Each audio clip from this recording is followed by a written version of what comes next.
Hello, everyone. Episode 3. We are here for it. Welcome, welcome. Spark in the Dark. All that.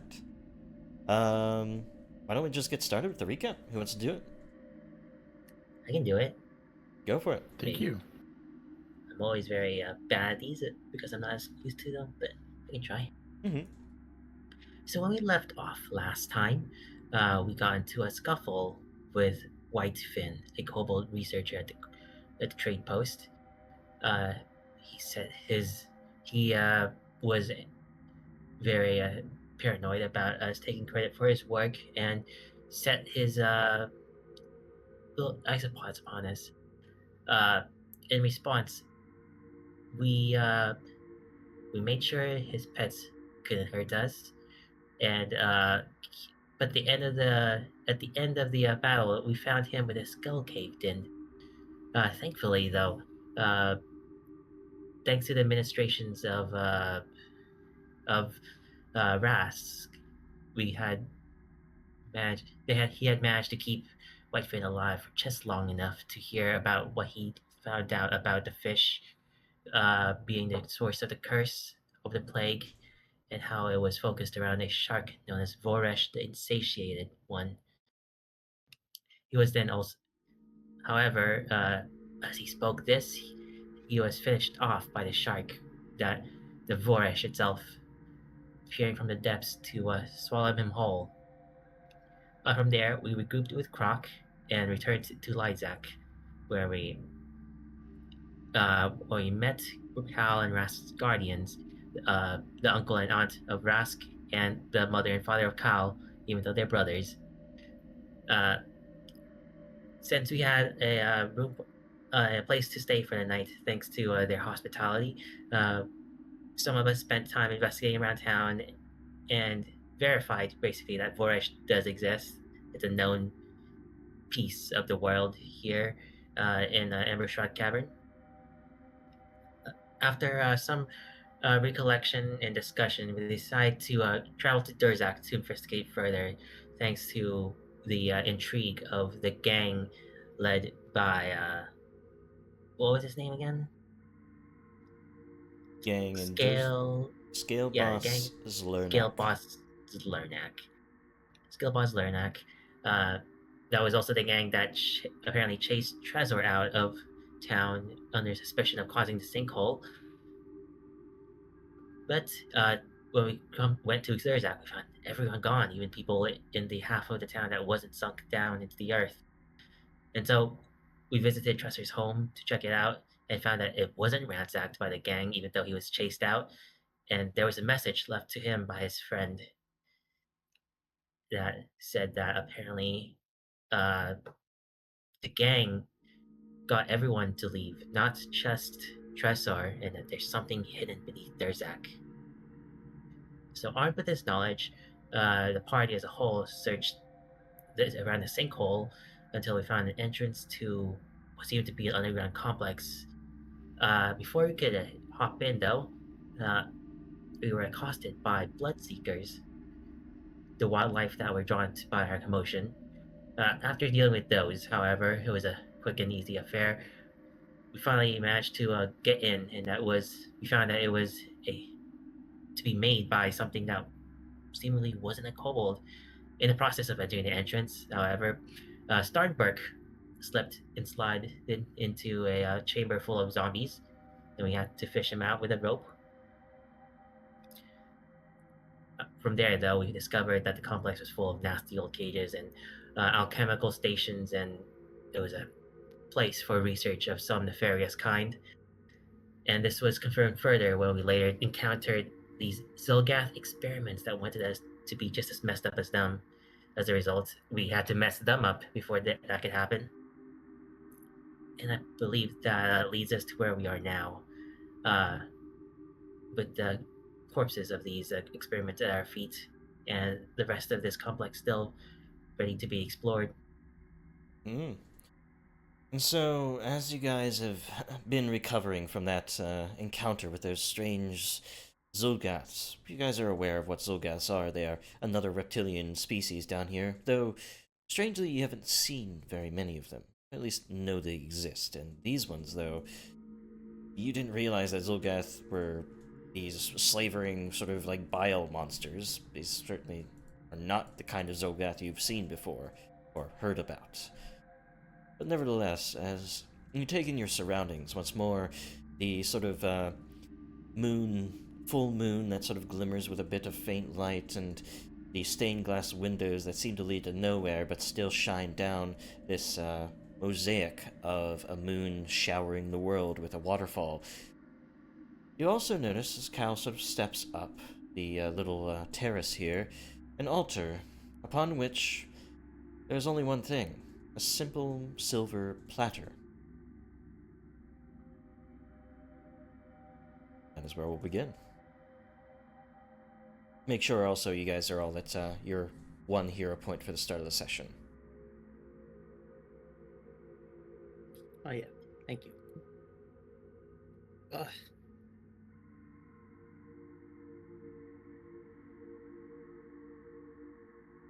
That could have gone a lot better, but well, that's done.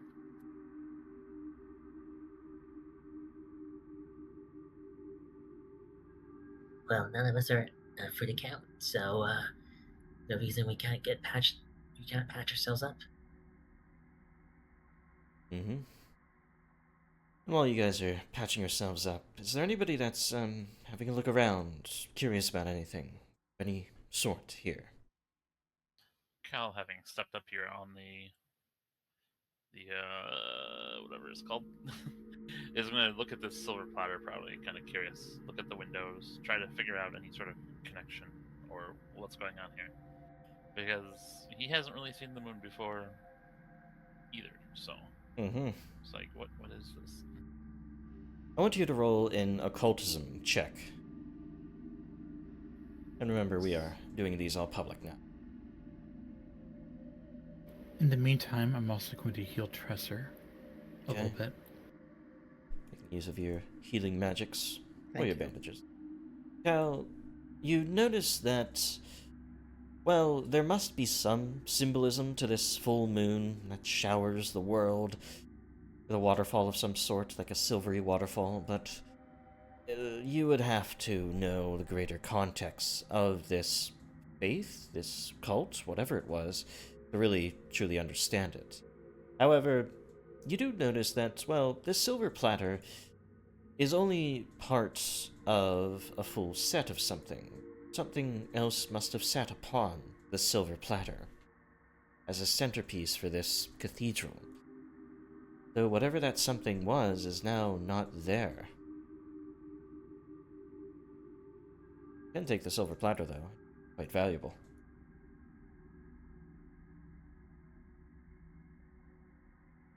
If there's any sort of indication of what might have been on it, like, is there any like wear on the plate itself? Like, is it Residue. dusty? Yeah, is there anything that indicates that there might be something there? Go ahead and Have roll been there? me a crafting check, actually. For wear Alright. and tear and such. And it's difficult, but your mind is up to the task. Barely, though. That is just about the DC I set for it. There must have been, at some point, some sort of cup, or glass, or some container sitting in the center of the silver platter, like a cup, like a glass, like something like that. But beyond that, you have no idea what that may have been. And what do you all think of this then? Cal turns to the others. Well, it seems like we found someone's service for whatever church service is going on in here. It's a piece of something bigger. Does Force can Force recognize or recall anything about what religion or what faith might have a cathedral like this? Roll me a religion check. You honestly have never encountered anything like this. Well, what I'm thinking is, I mean, they probably didn't really have any real use, just, ceremonial stuff, maybe? I don't know. It's just what it looks like. Maybe it's there for a speaker if they get thirsty. You'll have to forgive me if I assume that, considering the cages that are lining this room, there's probably a bit more of a sinister purpose to whatever was going on with that thing. I don't know what, but I'm not sure if I even want to know.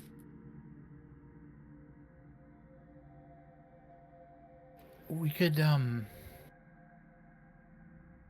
Resk starts reaching out for the platter. All We right. can take it with us to investigate it further. Yes. I was. Reach out and take it. It's cold to the touch. It's Like really everything shiny. else in here. And otherwise, as you sort of turn back around, Rask, and look out at this scene, you don't see anything else of real note here. At least, not that you've already investigated or pored over.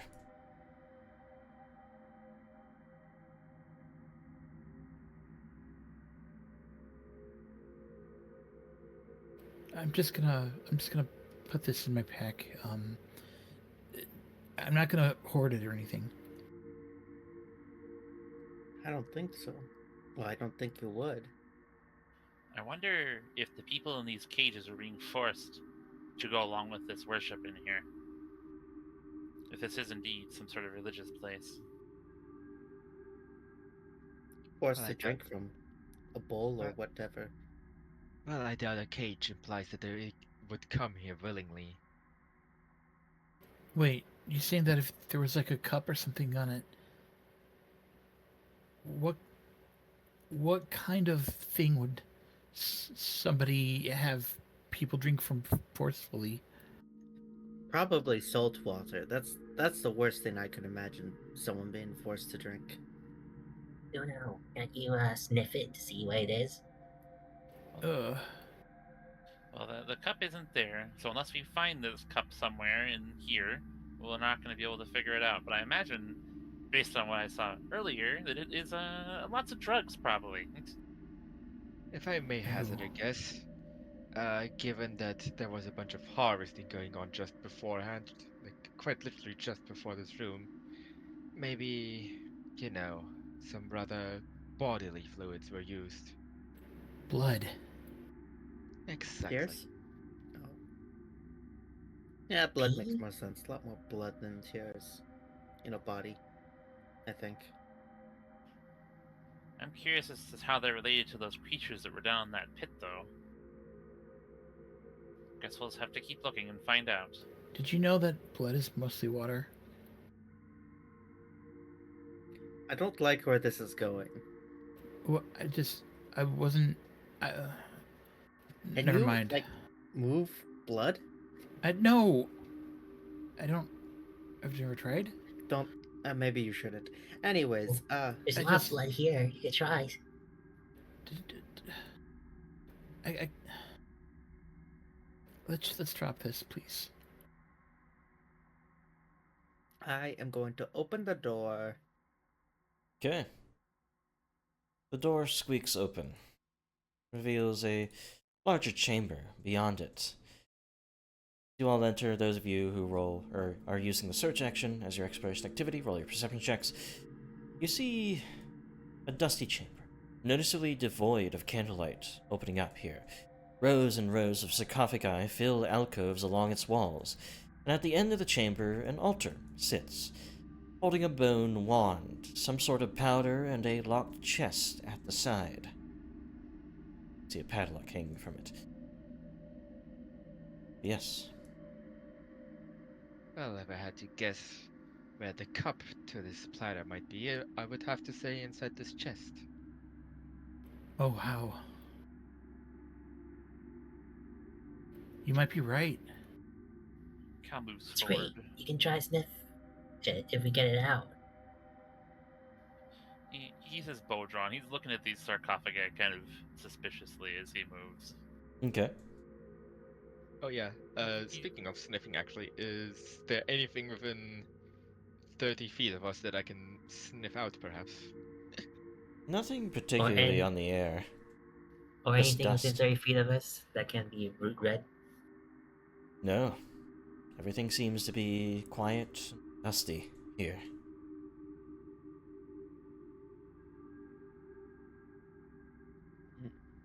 Tressa, you step up to the altar here. That bone So- wand. Wand made of bone. Can I take a guess as to what kind of bone? Sure. Roll me an occultism.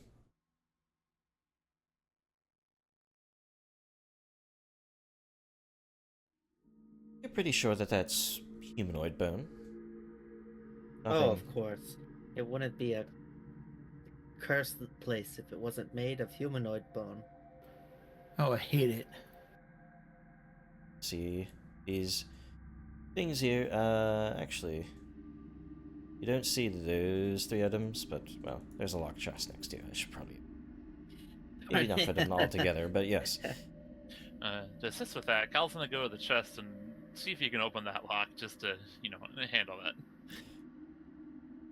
As you place your hand on the lock, It eats you. there is this ringing sound momentarily as the room shudders. The dust falls from the ceiling and the sides of it, and you notice that the shuddering is from the movement of the sarcophagi. Many of the lids start basically being puffed off of the, base casket, revealing skeletal, figures that clamber out just as quickly, seemingly to defend this place and from would-be robbers. I need your initiatives. Uh-oh. So with Cal's scouting. By the boots- way, I'm still loading in. Yeah, Oh. I figured. I'll roll your initiative. Hopefully it's low. It is maximum, actually. I rolled really high on it. Oh, wonderful. I should be loading in more often. Yeah, before the session. But it's fine. This is also a very big map and it screws over your connection. I'm surprised. Is Nick's next to you, right? I thought Yes, Yep. hello. you're on the same internet connection then. I'm surprised that Yeah, Nick's got in a lot quicker. Huh. he's cheating. I have Firefox privileges. Mm-hmm. I'm also on Firefox. But my Firefox is better. So, It's not an ad, by the way. spores. Why are these skeletons small? They shouldn't be actually small size. They are medium-sized creatures. But, They don't have any meat on them. mhm. Oh, why are they so tall?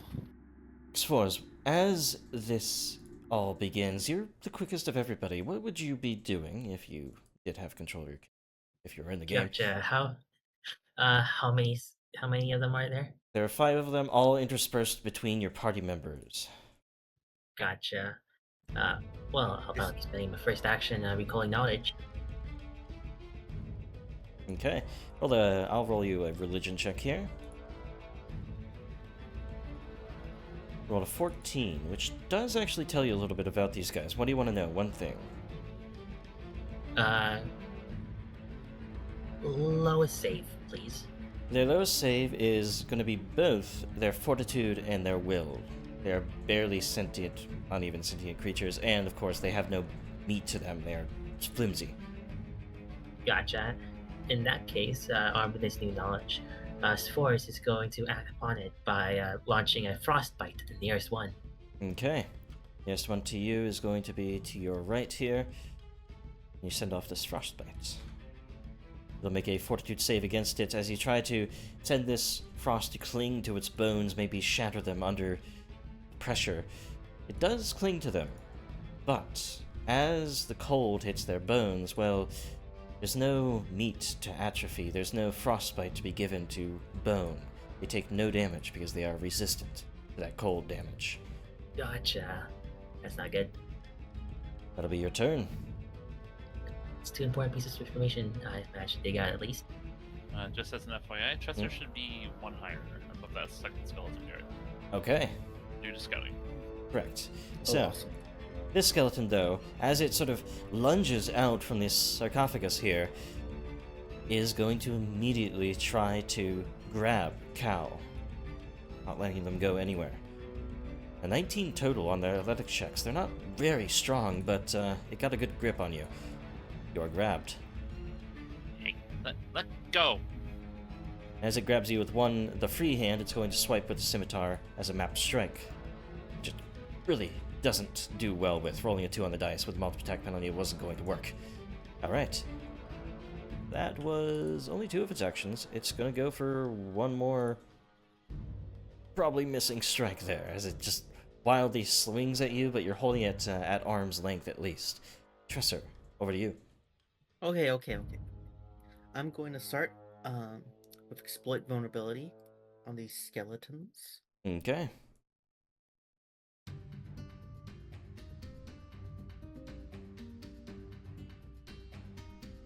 I'm going to hero point that. Okay, just remember to get rid of that buff that you just got and rerun the macro. For some reason, this macro, always sort of... Well, you have to rerun it. You can't do the hero point button because it breaks the macro. Oh.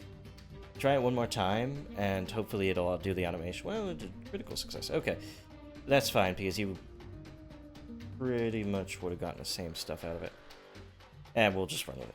Alright, so, you have all that information now.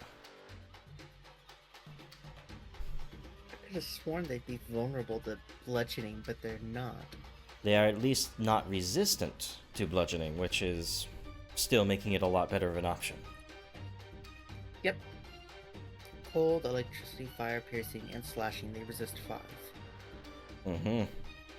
So I'm going to go with personal. For my second action, I'm going to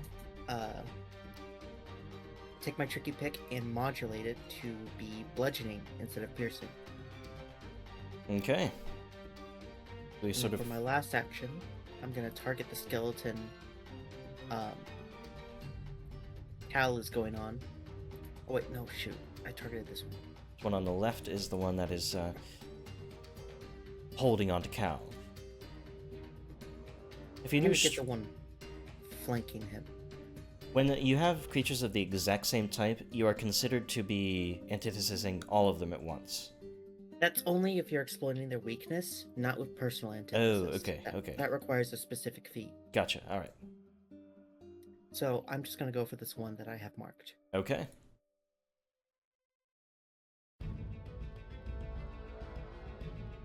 You bring out a mortar and pestle, threatening to make them into bone dust and putting them into your plants. And I missed. Hits.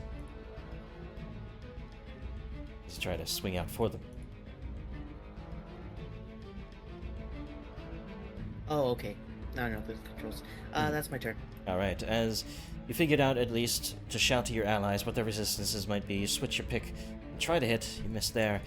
This one, they are middling enough in intelligence to know how to work with each other. They're going to take a step to the north, and with a flank on Starnberg, they're just going to go for a strike with the scimitar, which will be a natural 20 against the unprepared Starnberg. That's nasty. 16 points of damage as it slashes a deep gouge into your back. Only you could actually hold up against that, otherwise anybody else in this party would have fallen. I could have held up against it. A tiny bit. But then it uses the sweeping action of a scimitar to sweep it towards Ras, which gives them a +1 circumstance bonus on this map strike against you, but they still fail with a low roll there. Just try to strike at Rask. That'll be that one's turn. You guys are being surrounded here. Cal grabbed onto. What are you doing here? Cal's gonna try to break this guy's arm, quite literally, to escape. Okay. Second. That'll definitely succeed. He probably grabs it and the bone maybe breaks a little bit, but not enough to really interfere with him. Mm-hmm. And he's gonna pull one of his arrows out of his quiver. He's gonna kind of toss it in the air next to the skeleton, causing it to suddenly enlarge into a massive spire of wood. Okay. Oh, Timber, my beloved. 15-foot line. Cantrip. Alright. So you're placing it on that one and then it's falling onto this one in the south. Alright. Roll their reflexes. One of them Critically fails to the south there, next to Starnberg. Healer succeeds. This one takes half, and barely survives. It's falling apart. But the other one takes double damage and is obliterated by the larger sort of top of the tree trunk there. I'm glad that worked. Starbrick, don't die. And that's all 3 of my actions. Fine. Alright, so this one here has a few choices, especially since it is flanking. It is going to try to get a hold again. Actually, no, it's going to switch it up. It's going to try to trip Rask, sending them reeling to the floor. But it rolls a natural 1, so it itself is reeling back as you sort of counter-lever it. To be making the ground You're my prey now. slightly slippery without a wet floor sign, and they fall to the ground. Oh, I forgot to say what the personal antithesis item was. Let's just say it's an empty milk can. Mm-hmm. It comes to a stand as its second action. Third action, it's just going to go for a scimitar strike against Rask. But again, rolling too low to actually hit you. That'll be its turn. So Rask. Yeah, okay. I definitely feel like I want to, reduce numbers. So I form some water into sort of almost like a whip or a chain or something sort of looking thing. Where's my... it doesn't really matter. It's still going to be blunt anyway. And I will do a small strike against it. One action. Sure thing. Bring some water in that direction. Make sure I have bludgeoning. Range. Oof. F it. Hero pointing it. But that is definitely going to hit, yes. And it is plenty to send that one clattering to the floor.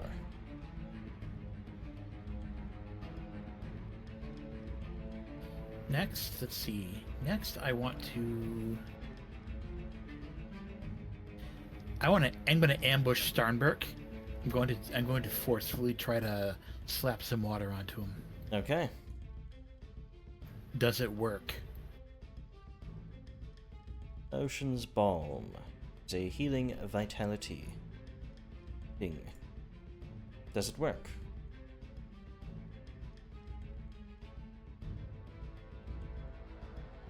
Doesn't sound like I'm being prevented. Here we go.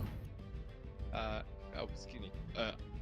I would try to prevent that actually, with Starbuck just giving a very, very evil glare in Rask's direction. He's close enough to shove him as well, if that need be. Yeah, I don't know if that's gonna happen. So that's basically a no on that. It is denied. Be slapped Can I away. just cancel it, or do I have to keep it? That gained you some information, so I would say no. You cannot cancel it. Very well. So I tried to do some healing. It ended up falling flat. Mhm. Water just splatters in the ground. I collect some of it and try to smash into the skeleton beside him. Okay. Keep last your action. magics to yourself, please. That hits, even with the map. But only one damage as Ooh. you can't really muster something up. You're distracted by Starnberg, wondering why he denied you. Let me help you. Ugh. It's my turn. Starnberg, then. It's yours. Well, he's going to step a little bit, Mm-hmm. and incensed by the indignity of someone trying to use magic on him, he will enter a rage Mm-hmm. and then swing on the skeleton. Get around to that one side. Not needing anybody else's help. Not wanting it. You didn't ask for it. Gives you enough rage to slam into this skeleton. See that crit. 30. Oh, so that's how you feel about me. As the skeleton is smashed into bone dust beneath your Griffin King. Just promptly raises it up and in one swift motion brings it down on a skeleton skull. Mm-hmm. And you look through the now destroyed skull, right through that Rask, actually. Just So, silently gazing at the kobold. this last skeleton is going to go all out, just swinging around this scimitar, trying to use its momentum, its sweep, against everybody it can. Cal is actually the one who's actually hit by it. Cal, you take 4 damage there. It's going to make a quick claw strike at Tresser, trying to just go wild, but it's at that point overexerting itself. It's Force. I believe you're in. Force. Yeah, Force raises his hands and lets lightning spark between them, building up static until he launches it across the room towards the 2 skeletons. All right. Watch Gark. The 2 remaining skeletons. These skeletons, as weak as they are, they're pretty fast, and they do avoid this electricity, and in fact, they are resistant to electricity as well, so nothing to conduct along really on them. Take no damage. But that's fine. Force hates his fun being ruined, but he does have something less flashy. That's a javelin. Okay. That hits. Sling it across the room. It also does nothing, because it is a piercing weapon against bone. Unfortunately, not built well for this fight. No. Well, I had one big option for it, but I didn't know we were arranged in this precise arrangement to use it. Yeah. Oh, Well, that's it for his turn. see if Tresser can finish them off. Okay. Yep, definitely gonna kill them all. Yep. Nothing would make me happier. Let's start with Tricky Pick. Alright. That definitely hits. With it in its bludgeoning mode and you having this milk can on it, it will definitely destroy this skeleton. Okay. I am then going to try and apply personal antithesis exploitation on this one before going through for a second attack. Okay.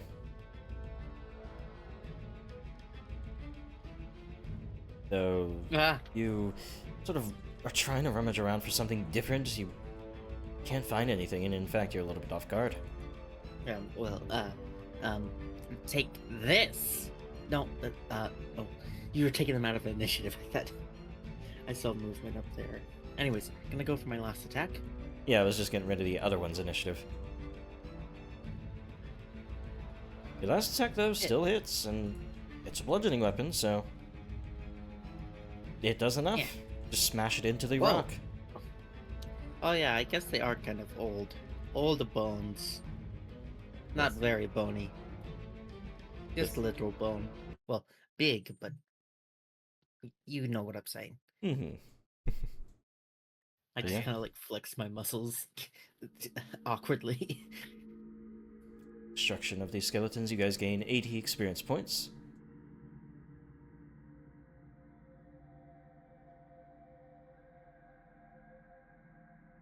Why are these skeletons getting up and attacking us? And what was wrong with your faces? They were no fun at all. Yeah, the faces are very flat. What's the deal with that?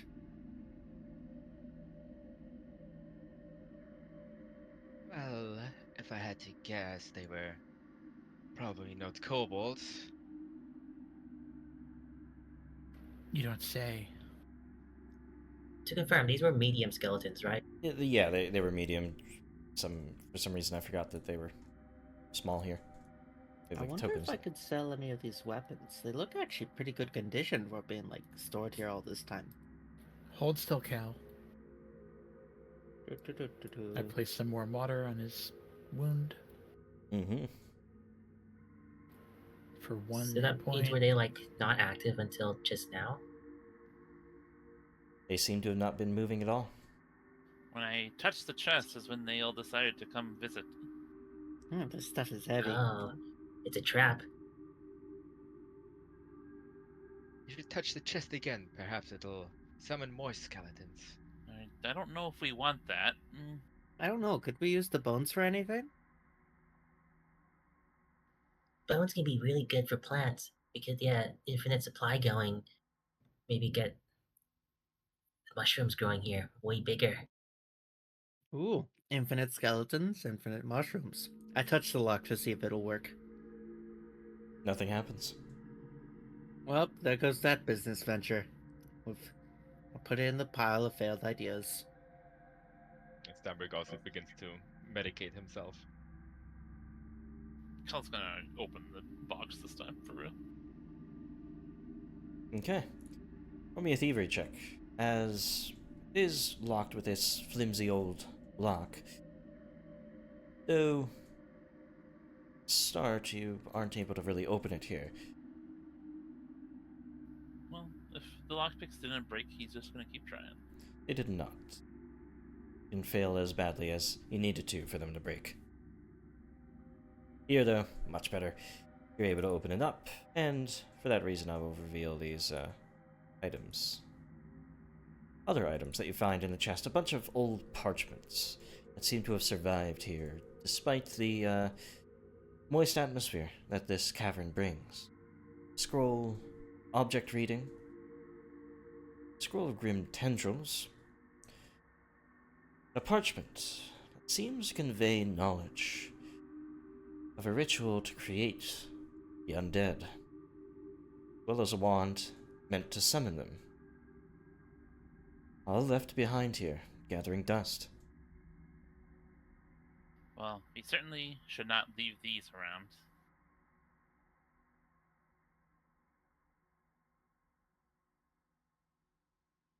Ah. Okay. Okay. Mm-hmm.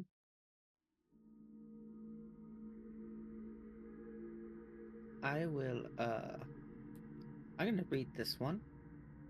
The spell, object reading is only on the occult list, so you couldn't cast it, I don't think. Say. Uh, You can have both the scrolls if you want. okay, Mm-hmm. thank you. We're able to tell what these things do, correct? Oh. Yeah, you're able to tell what the spells are because you have them on your spell list, essentially. Cal's gonna take the wand and kind of inspect it back and forth, turning it over in his hands. I think I should take care of this. Keep a hold on it so people don't use it. Whatever it is looks kind of scary.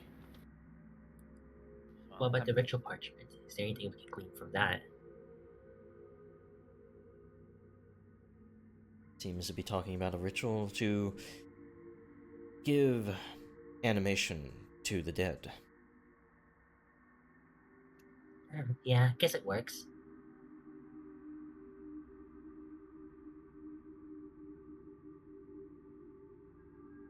I don't really see myself performing some ritual to make the dead appear. Now this wand, maybe that might work. I mean, I had an aunt who practiced some weird magics, and I learned a thing or two from her. I probably won't, though. That seems like a hassle when I have actual friends. Can we just destroy it all somehow? Why don't we but- just learn how not to cast it on accident? But the skeletons are so helpful. They're cheap labor and quite mindless, and they're a lot more hygienic than, say, a zombie. That's terrible. Cal's also gonna take the ritual when Starnberg starts talking about using it. Alright. Also, something I didn't tell you guys because, well, other things were happening at the moment. But as you scanned the room, you also noticed a wall.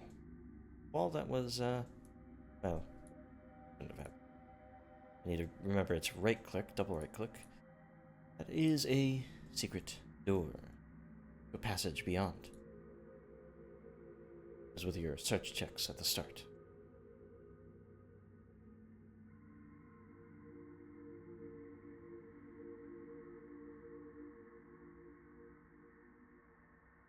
So, Who's going first? One of you guys. Uh, Perhaps the nosy people would like to investigate first. oh, I think I'm nosy. I can try for once. Nosy people. You have more nose than any of us. Yes, Just and look mine at you. works better, so I have to stick back because I can smell further than you. Well, it's not very exciting. Someone else should have done it. you open the door to a hallway with a single Don't door. think- I don't think it would have changed if somebody else opened it. I'm sorry. Oh,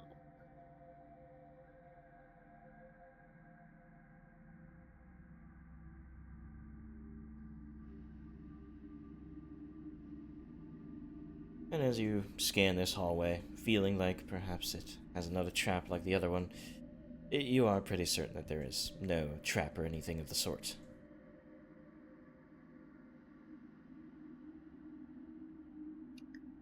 okay. No slip and sliding. Maybe another time, though. I prefer not to fall into a pit full of terrible things. Hey, let's see what's behind this door number 2. Oh, I bet this would have led out to where I was trying to dig earlier. Seems so. Maybe?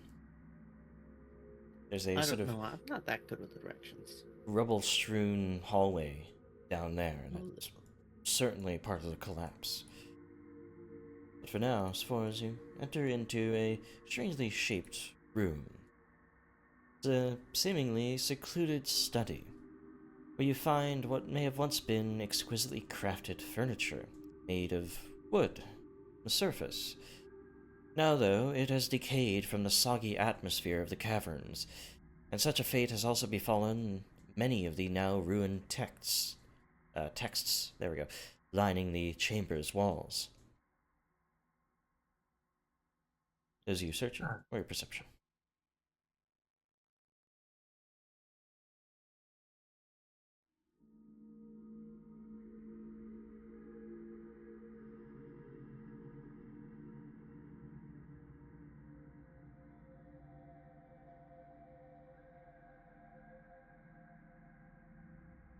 So, as you guys all look around, you notice that there are some scraps of parchment that can be salvaged. Collect them, but they are written in an archaic form of the common language that is spoken on the surface. You would have to make an attempt at deciphering it to truly glean its contents, which would be a society check. Not me. But as you mull that over, the centerpiece for the room seems to be this desk. And on top of that desk is a smaller version of those many spiky cages that you had seen before. And within that cage is, very strangely, a potted plant.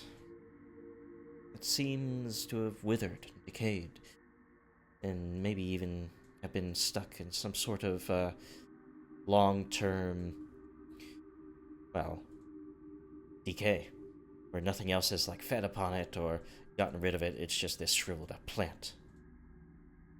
I'm gonna get a close look at it, see what if I can tell anything interesting about it. Roll me a nature. Sorry, public or blind? Public, always public Thank for you. these recalnologists. And you guys should also make your perception checks public. Yeah. Oh, thank you. Yes. The only thing that is blind is stealth and deception. Still. We have habits to fix.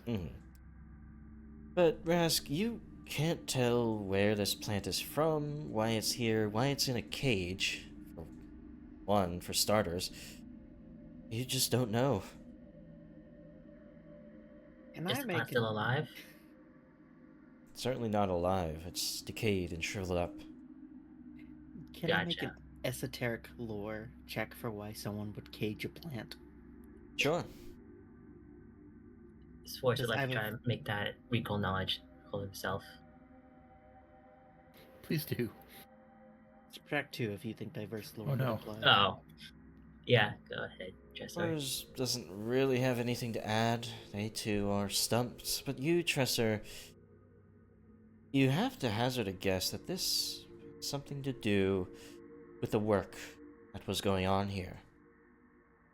I think this has something to do with that bull and all the other cages. I don't know if there were plants in all the cages. They're connected somehow. There was a lot of blood spilled, so maybe they were trying to water plants with blood. For some reason, Why They would anybody imprison do the that? plants? That's awful. doesn't sound like a good idea. Does this plant look similar to anything that Cal has seen growing around the lake? No, in fact, it is seemingly from afar. Starbuck would actually like to try and take a look at this plant. Okay. Thornbrick. Roll me a...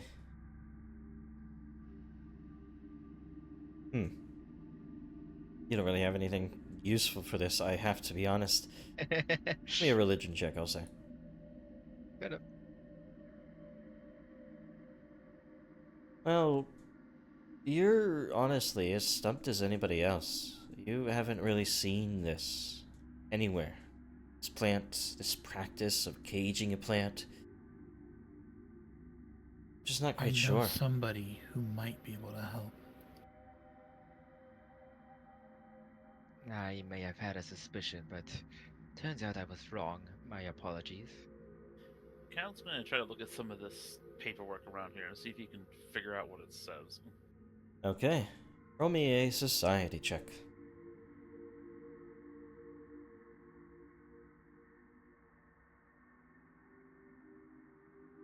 You're not able to piece together all of it, but as you spend some time here poring over it, you can get a few snippets out of it.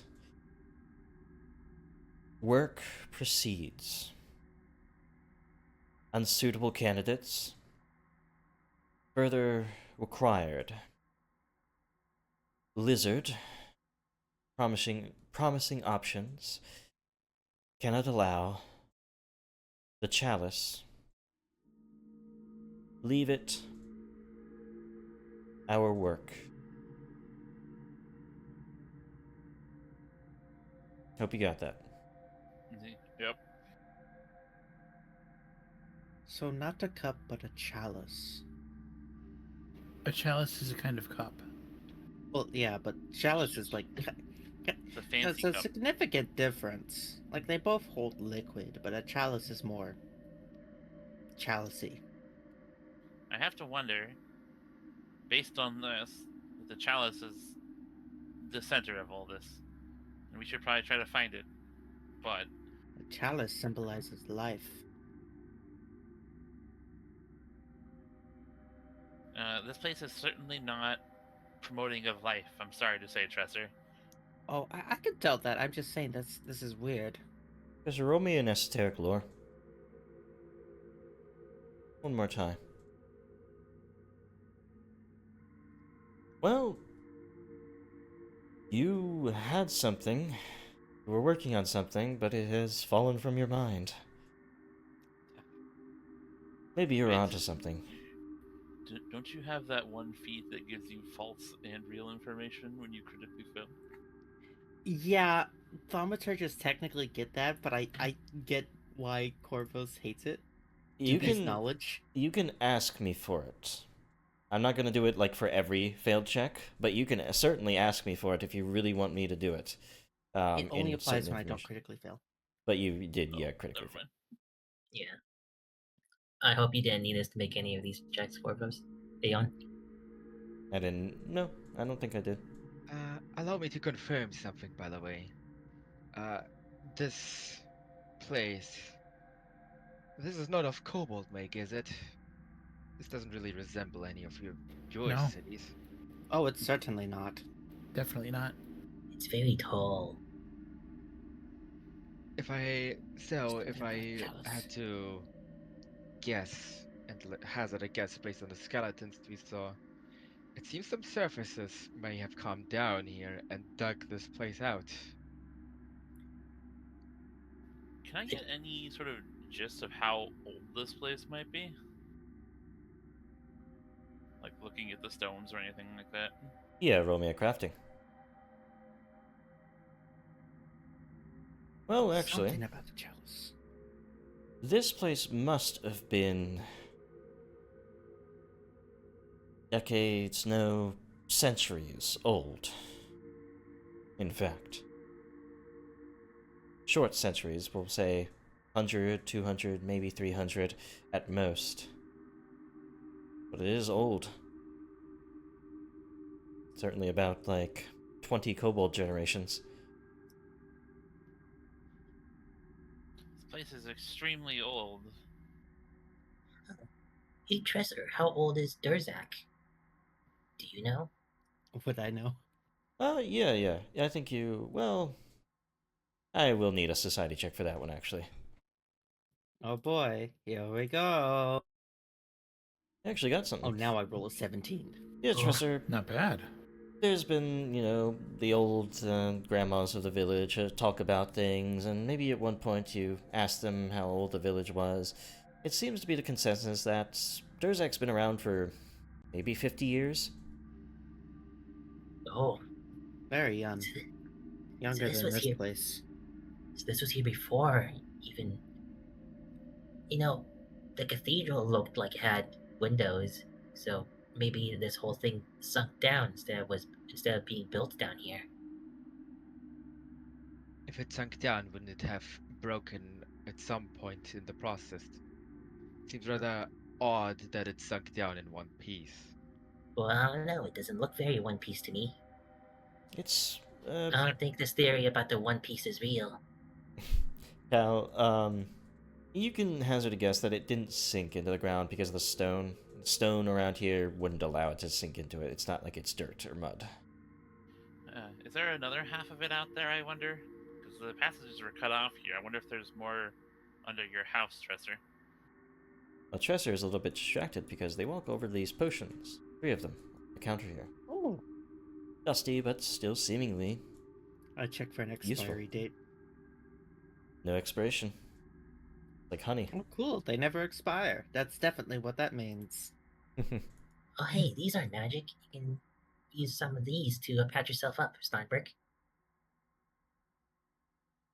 Sabrik grumbles quietly to himself. Have some vacation juice. I put them in the party stash. We could always try to break one of those windows too to see what's behind it. Huh? Chalice. Ah, I remember something about a chalice. Nothing. Did I? Is it possible those? Have something? Did I find something? No. Was that Cal? I was just kind of thinking. Hmm. Tresor, is it possible those bandits got the chalice? Huh? Bandits. What chalice? The chalice that was down here. Well, no, because there was monsters in the way. Never mind. Maybe they bribed the monsters? No. Monsters don't take bribes. Maybe it's another way we haven't gone yet that had no monsters where the chalice is. Or perhaps those monsters cooperated with the bandits. And the bandits wouldn't have any acne cream to trade with anyways, so... What I'm did you gonna go guys- check. I'm gonna go check those windows again if you guys don't mind. Sure. Okay, doke. I'll Chris help. is gonna space out a bit. Just trying to keep thinking.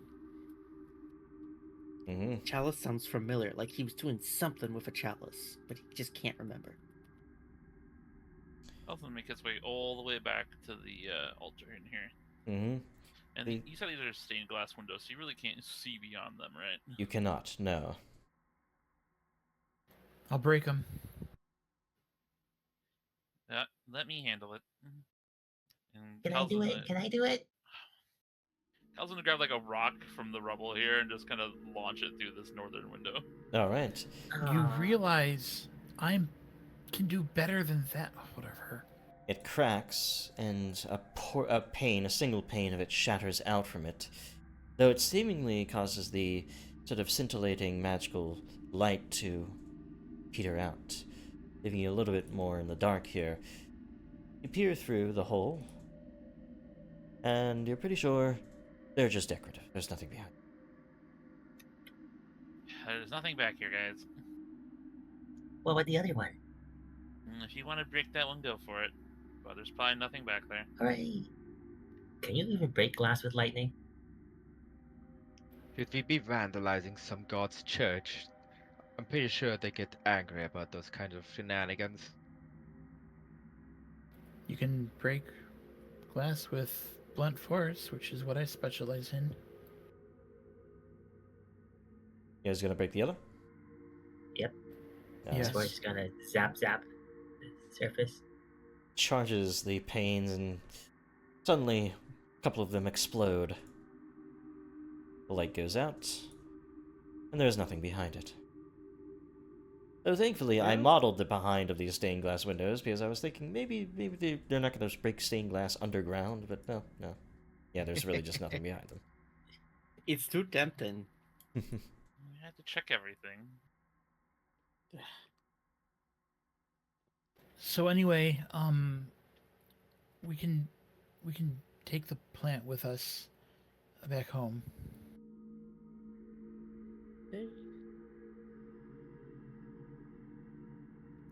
Can I just like take a moment to look at the room, how it's laid out, what this altar is, and try to imagine what a chalice would be used for here, and the significance of that? Probably one more esoteric check. In a different. This is like on the edge of this. Remember your hero points. The one I used. Tresser, your best guess is that the chalice was the centerpiece of all of this. All of these activities in this place. What it may have been used for, what the results were, you just don't know. You just don't have enough information.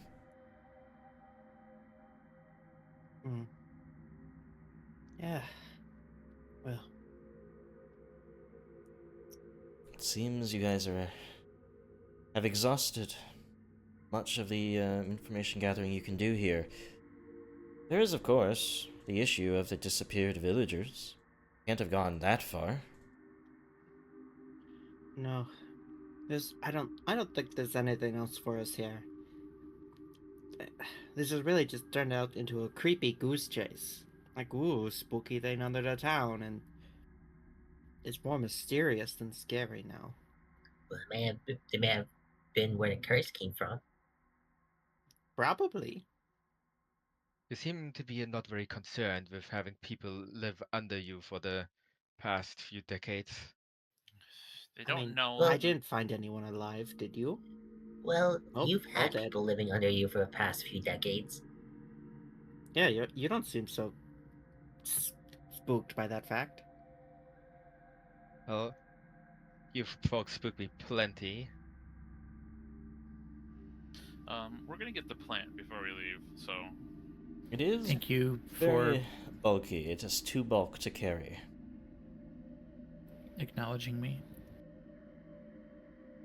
Ras can carry it, I'm sure. I'm sure he can handle 2 bolt. Have you seen how skinny I am?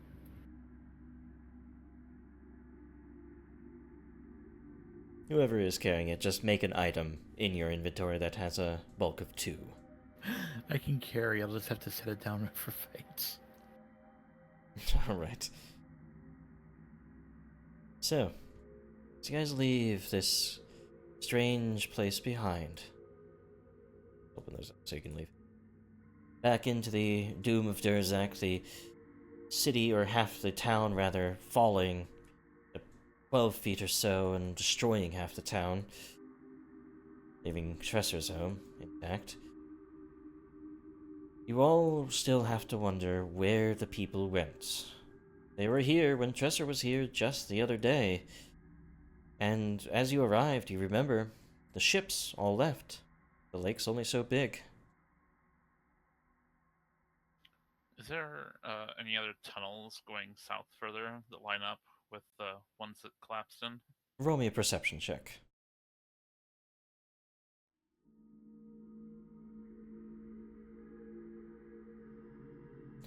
Your best guess is no.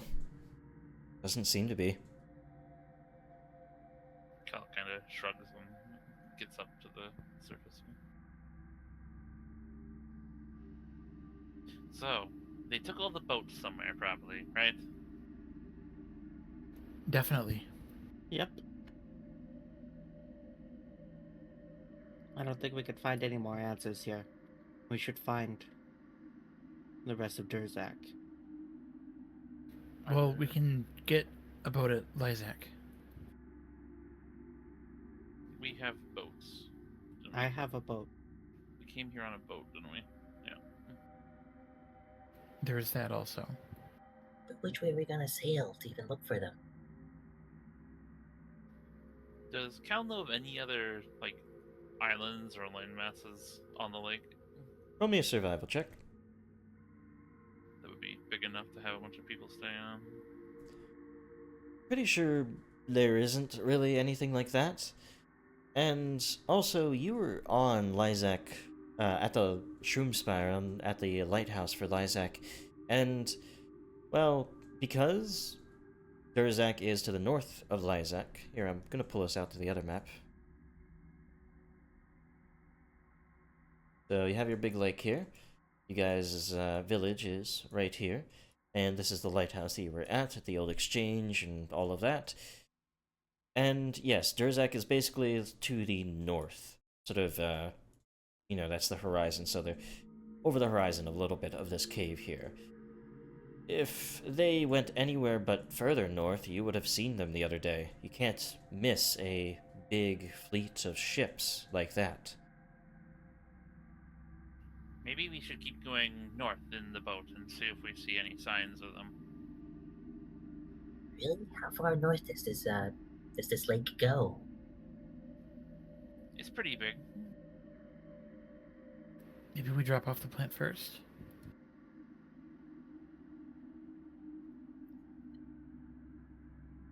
Drop off the dead I mean, plants. it's more of a Where? corpse than a plant at this point. But it might be of interest to Brock. Depends on how Brock much might know haste. something about it. Depends on how much haste you guys want to employ here. It would take basically another hour to get back to Lyzak, and then another hour to get back to Durzak. You've already been out for a few hours, and you don't I know don't know how if we far have north that they much went. time. Or we can just leave the plant in the boat. Oh, right, okay. Because what if the other townsfolk are in danger, and that extra time we take is what it takes for them to die or something? Oh gosh, I didn't think of it that way.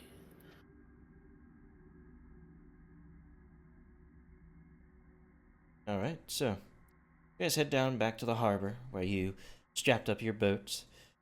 And since you guys are searching, as your exploration activities, whoever is, I want one more perception check as you're sort of, getting the boat ready here. Some of you have time to look out to sea. It's worse than not. Leo searching, may I be able to do another treat wounds check, since my immunity would have run Yeah, sure. out. Mm-hmm. Sure. Rask, as you're looking out into the water, your special connection to it allows you, perhaps, just to see a little bit better out into the lake. And you notice there is this large fin that is circling just out into the waters, out from this harbor. Careful, it's Faresh. So maybe we should go on foot then, huh? Oh, it's not On good. foot? Oh, So you want to go fight with Varesh out there? I Well, the don't. plague was for Varesh, wasn't it? Maybe if we get rid of it, the plague will go. I don't think we have what it takes to fight something like Fresh.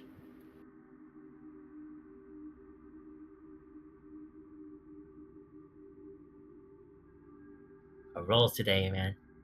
Mm-hmm. Well, I How mean, far out is Fresh? you'd say a few, maybe 100 yards, I would say. So out of range of a bow shot. So. Mm. Also, do you mind if we say that I've healed everybody but Starnberg up at this Yes, point? at this point, you guys have had plenty of time walking back and forth and all that to get everyone to full health. My healing is only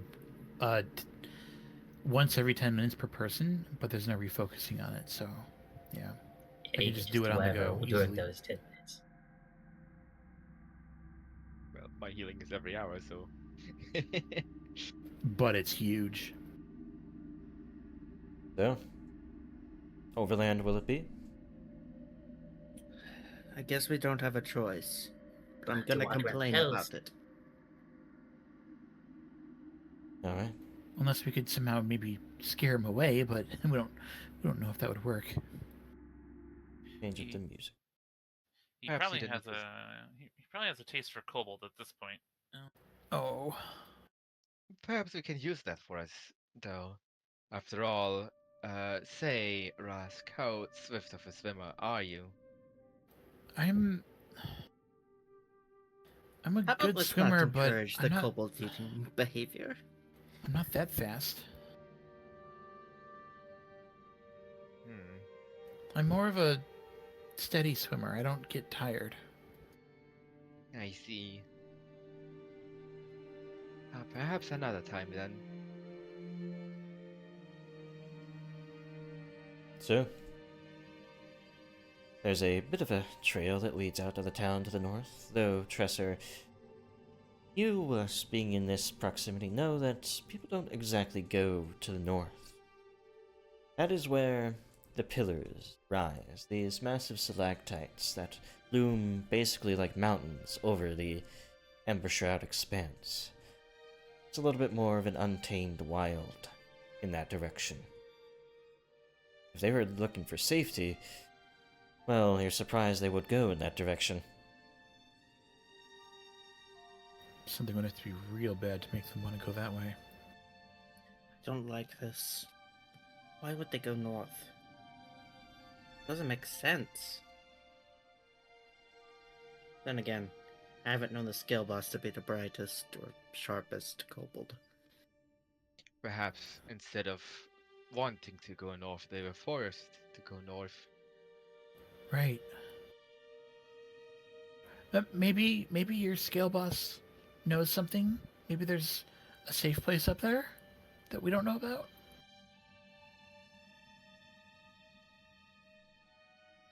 Maybe. I wouldn't know. I can't What's think so of. dangerous about up there, anyways? It's wild. It's wild. We don't know everything that's there. There's definitely at least one creature willing to kill. I think I've seen a really big spider up there once. Wait, Oh you what? no. Like, how big? Like, this big? And he has, like, his hands out to, like, half a foot long? Maybe like your whole body. I think it was. Maybe it could have been just something else. Maybe not a spider. It can't be that bad. As long It as you take doesn't care of make it nature, better. it'll take care of you.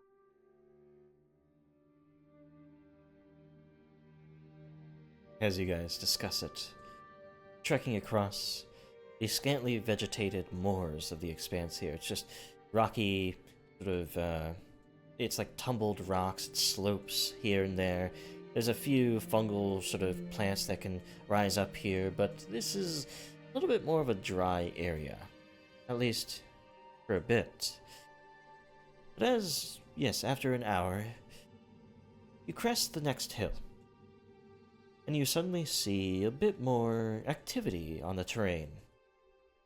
A whole field of geysers lies in your path, spewing hot steam in regular intervals of every few seconds, in fact. Looking further beyond them, however, You see that the landscape quickly changes to that of a fungal jungle, nestled between many hills and ravines. As you get closer to the pillars, it's more rocky, gets more hilly out here, and it seems as though, at least as far as his mind, that those geysers are certainly feeding this fungal jungle's existence. This is incredible. Bit too overgrown for my taste. I love these geysers. Oh, careful, they're high. Oh, right. Step down the slope here, you get close to the geysers. It definitely brings some warmth with them.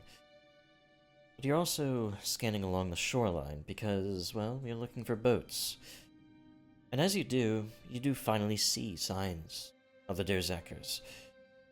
Many of their fishing vessels seem to have smashed against the shoreline here, or lie in these scattered, well, destructed or destroyed floating flotsams, so to say. On that shoreline, though, there are a few rowboats that seem to have survived the wreckage, though they are well within the geysers here, well within the sort of field of geysers. What do you guys do? What in the world happened to destroy assume their I- boats? We don't see any kobolds, do we? You see none. At least from this distance. It gets a little bit hazy as you get close to the geysers. There's this mist that pervades the area, so you'd have to get very close to really see what has happened here. Could currents have swept them that hard? Shore seems lazy enough that wouldn't really smash boats like that. Cal's gonna look out into the water. Is there any signs of Goresh following us? Roll a perception. Second. You don't see any signs. Alright. We're on fire tonight. At this point, I'm more interested in the boats themselves, I think. We should I'm definitely wondering- check those out. Yeah, I wonder... Did they get like this from washing up? Or were they purposely destroyed? Only way to We find out. just Go take a look. Yeah. We should see if there's any survivors too, if they stayed there. Well, of course there's survivors. Everyone's alive and fine. As you guys approach, there's They these have to be. plumes of steam that shoot up. It's easy enough to tell where it's going to shoot up because they're very regular. Something magmatic below must be providing so much activity to allow these geysers to shoot up every 6 seconds or so. As I move you guys over to a new It's great. scene. It's great to see all this life circulating even without the sun.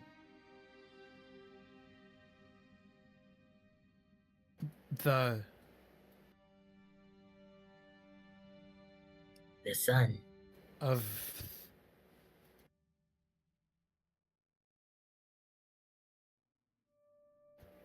Resk is kind of staring. Who? Oh, it's with a U instead of an O. It's this big ball of fire in the sky. That sounds dangerous. It's nice. It's really pretty. You should look at it directly. In the sky. That sounds like a bad idea. If it's made of fire, doesn't it burn everything? How's anything No, it's alive really- up there? It's really far off the ground. It's like a campfire, except above. I have to find that. It's not far. Oh, how does it Ah. not go out when it rains? Don't know. Cal tries to wave some of this moisture and fog out of his eyes, but It is certainly giving you a difficult time navigating through By it. the way, Hmm?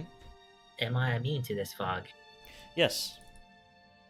It is a natural fog, and you, being of the Storm Order, I believe, Stormborn, makes you immune. You're fine. Wonderful. Here's an idea. Can I use my water-based kinesis to kind of push some of the steam out of our eyes as we walk, just a little bit north, whatever, or something? You absolutely can. Cool.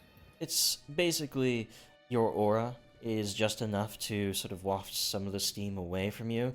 Beyond that, it's still very steamy, very misty. Yeah, yeah. But around you, you make it a little bit more comfortable for your allies. Like a dome, a globe around you. Cal stays very close to Rask. What about Starnberg?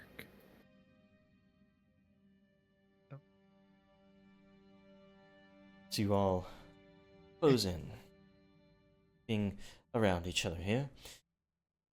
Steam shoots up here and there, and the lake sort of laps next to you here. I actually have music. Ooh. Ambiance as well. But yes, clearing the way, you start to see through the mist these rowboats, these, well, many shattered supplies as well, all strewn about the shoreline here.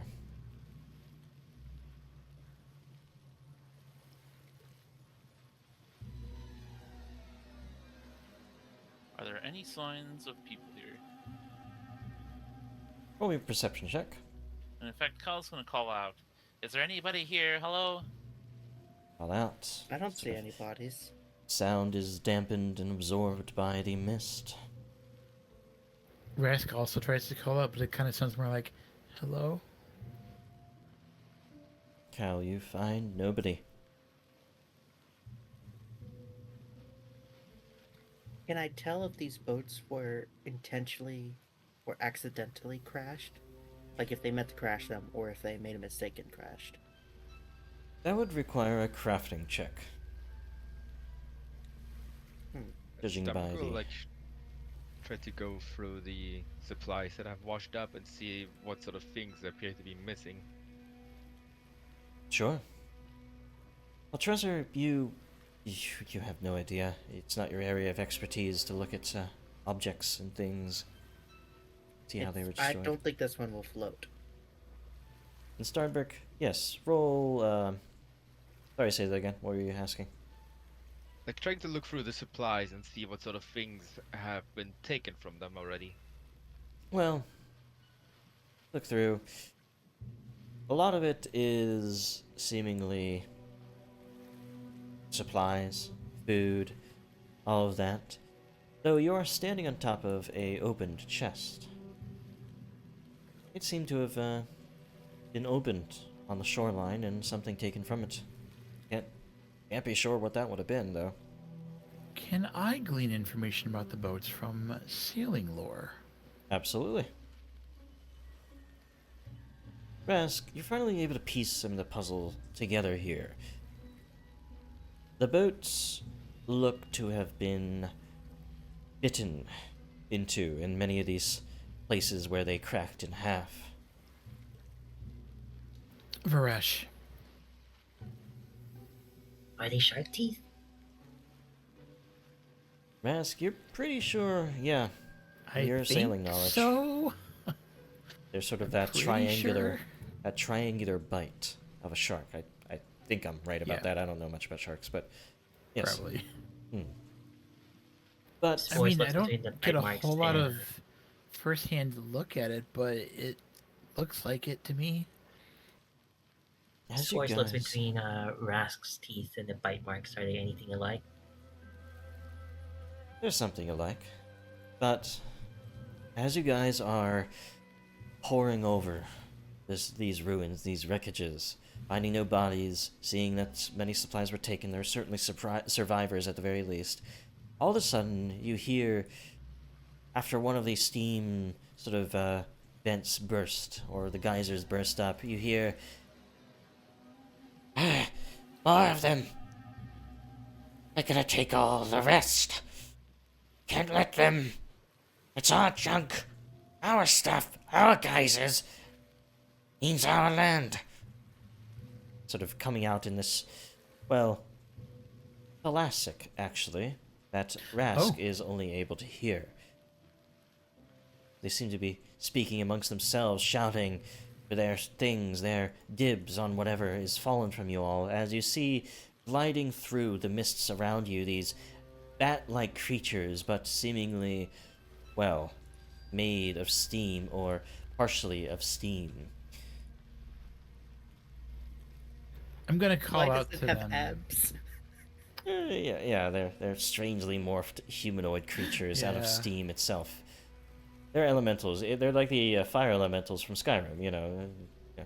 Anyway, Uh, Of I'm gonna admit course. I've never played Skyrim. I'm gonna call out to them and say, "No, we're not here to take your things. We're just looking for our people." He says this as Stressor is taking things. roll me a And I say diplomacy this in a check. very, very weird language. It's sort of this aqueous language that almost sounds like bubbles. It's meant to be carried underwater. So on land, speaking Tholastic, it's weird. blah blah blah blah blah to you too. Are you drowning? Rask, as you treat these creatures in Thalassic, you do give them pause for a moment. You let us take everything. Maybe we'll let you leave.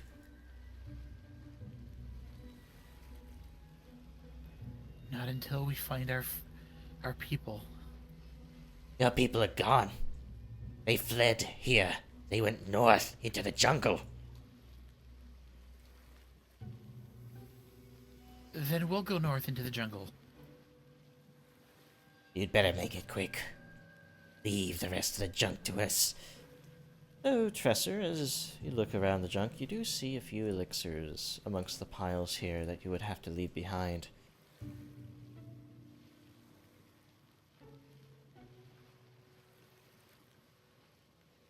He just kind of grips his tricky pick, ready to fight.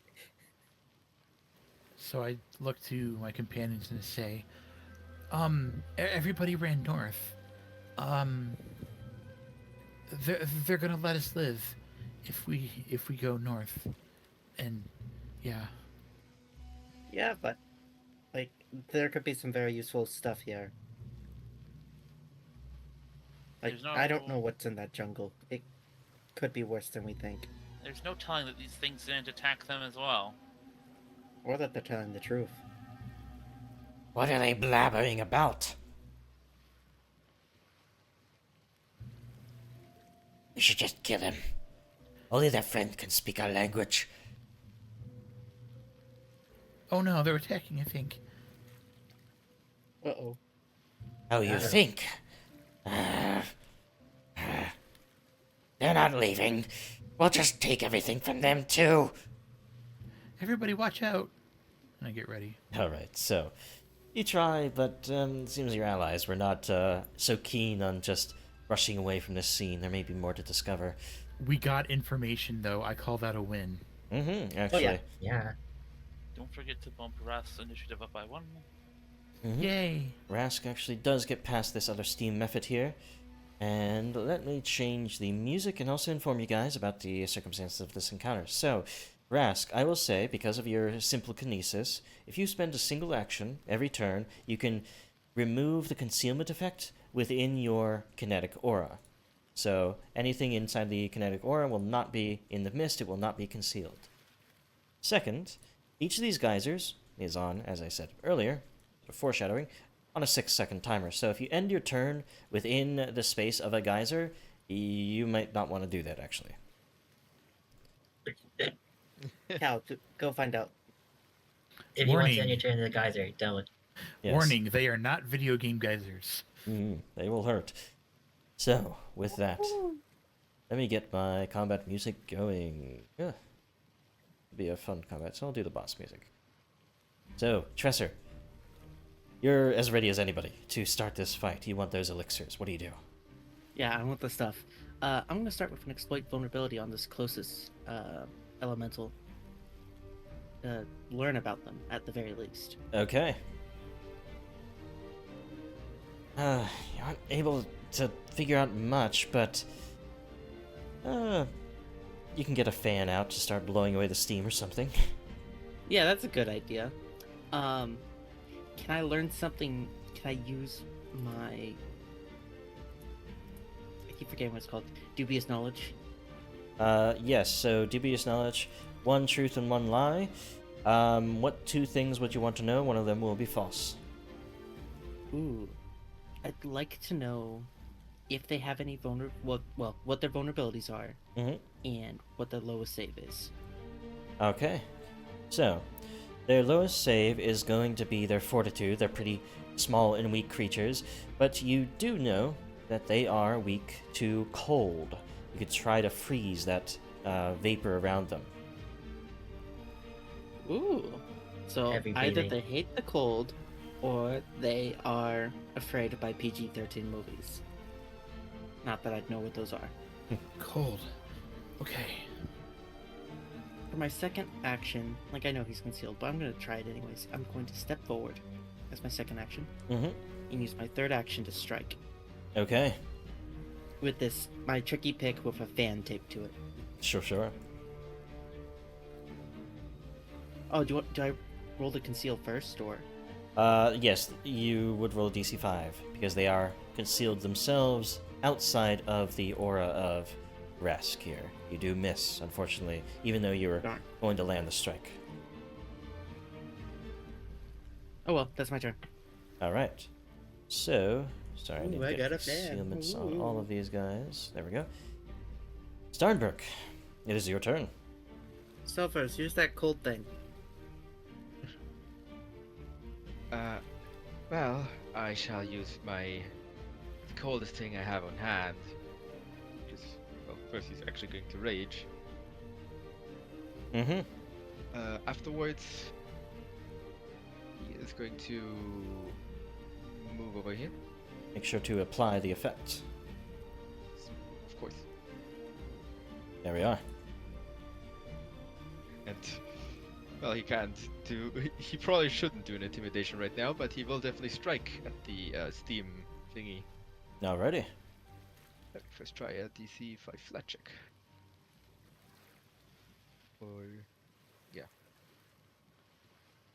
Unfortunately, you roll a natural 1 on that. You just can't see it in the steam. It's sort of flying through it, trying to avoid your strikes. Yeah. Stupid question. How does conceal even interact with, like, other senses that aren't visual? Because your scent is imprecise, creatures are hidden to you via the sense anyway. You have to have Okay, that precise senses, which eyesight is technically a precise sense, always. Ah, I see. Gotcha. And then hearing is imprecise, scent for you is imprecise, that sort of thing. Gotcha. Alrighty. You fail to strike it. We go to this one up here in the north. It is going to fly over hereabouts. And as it does so, it sort of collects the mist in the air and seems to do something similar to what Raz can do. But create a... Let's see, can it hit people with this? No, it cannot. Instead going to do something... This? Let me see. Can it actually do anything here? No? Alright.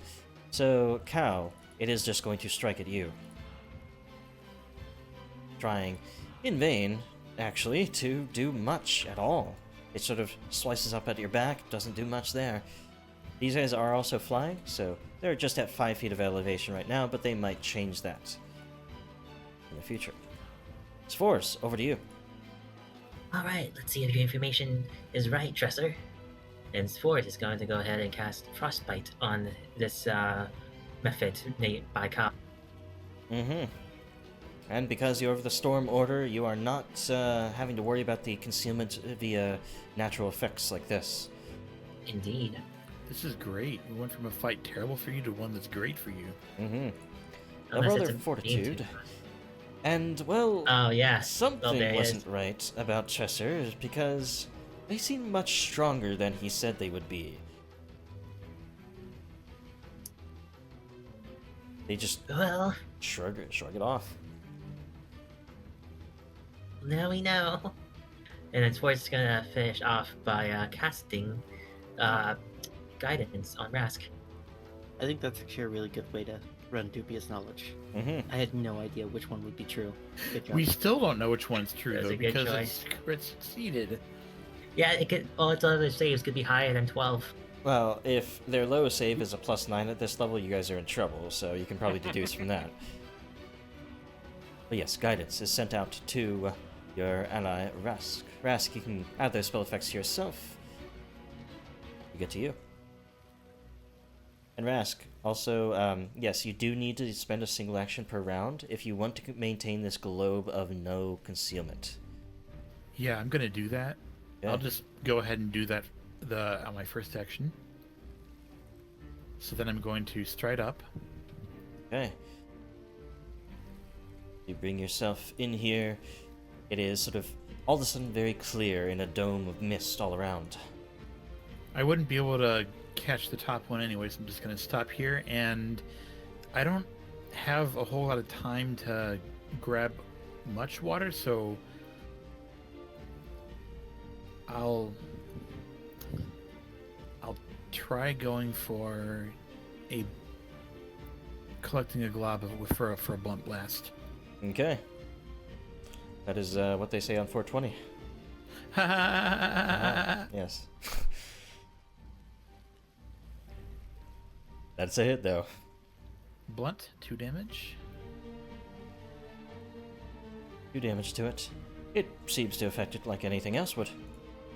It's a fleshy, All right. somewhat fleshy body. Alright. So, with your turn ending, we go to this one up here that shoots out from the geyser here, and as it is sort of flying amidst you all, it collects that sort of spray that it brought with it and sends it raining down on you all. Except for Spores. I need a reflex save all around here. Because this may hurt. Thank goodness. Starberg shields themselves. Tresor does not. Cal does not.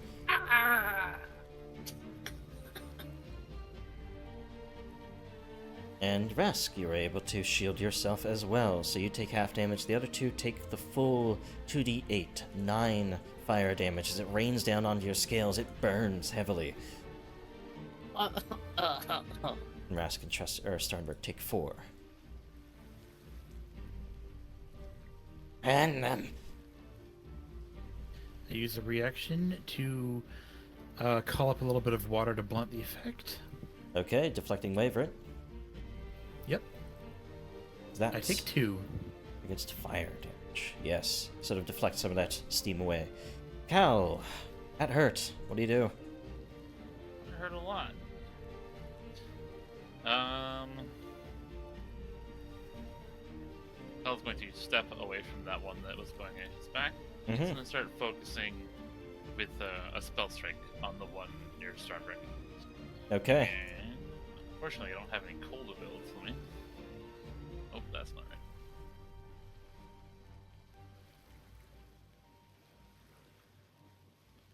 Started to get some damage in here. Yes. Guys are no joke. And I'm just going to have These guys are no joke. Oh my gosh. I'm just going to shoot another spike-infused arrow straight at the one.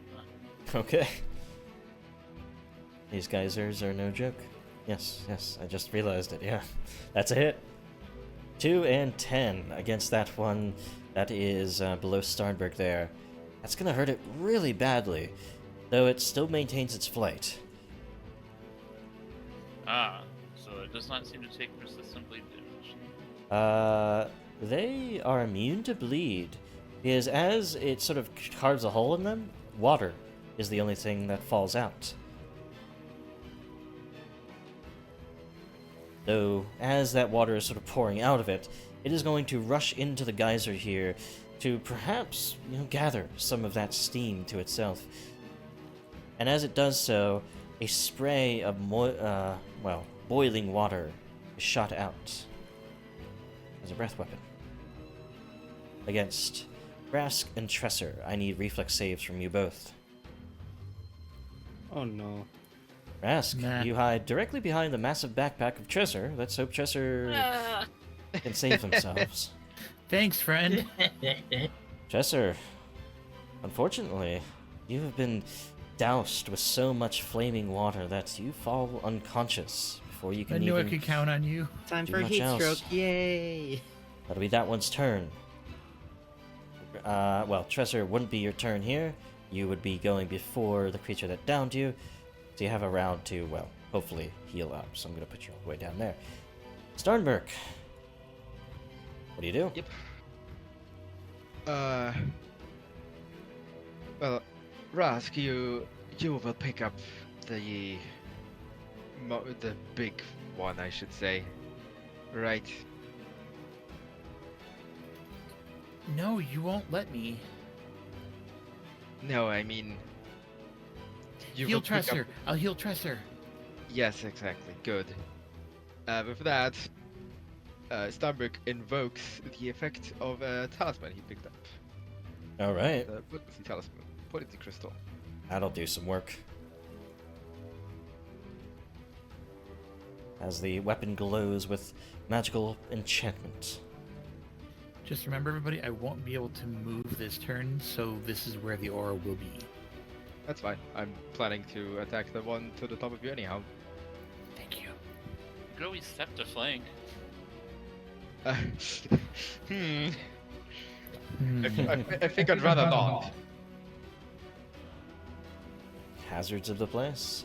Well, Well, Thank you for critting. because Thank you. of Oh, the barbarian potency time. crystal, you smash the Griffin Cane in, and it feels heavier, it feels more deadly as well because of that crystal. Let's see how much this can do. You've already dealt 30 damage with a crit. This was 16. Oh, Because you rolled Oh a my double God. nat 1 on the 2d10. Great. What? Oh my god. This one still Amazing. survives because, well, it was a blunting strike, really. A glancing blow. Hey, 1 second. I have this still. Oh, excuse me. I still had the Predator's Claw, which means I have the critical specialization effect at least. What is that for the cane? My cane is a club, I believe. So I Okay, just have let's to check that actually. to a club weapon group. It is crit spec. You knock the target away from you 10 feet, Oh, or 5 feet, or 0 because you choose the distance. mm, That doesn't sound useful. actually, I do have a use for this. I will try to knock the thing right over here to the south. Okay, that is going Bit to too be far, but I think a little bit too there. far, but you can put it right there, yes. yes. It's reeling through the air. Anything else?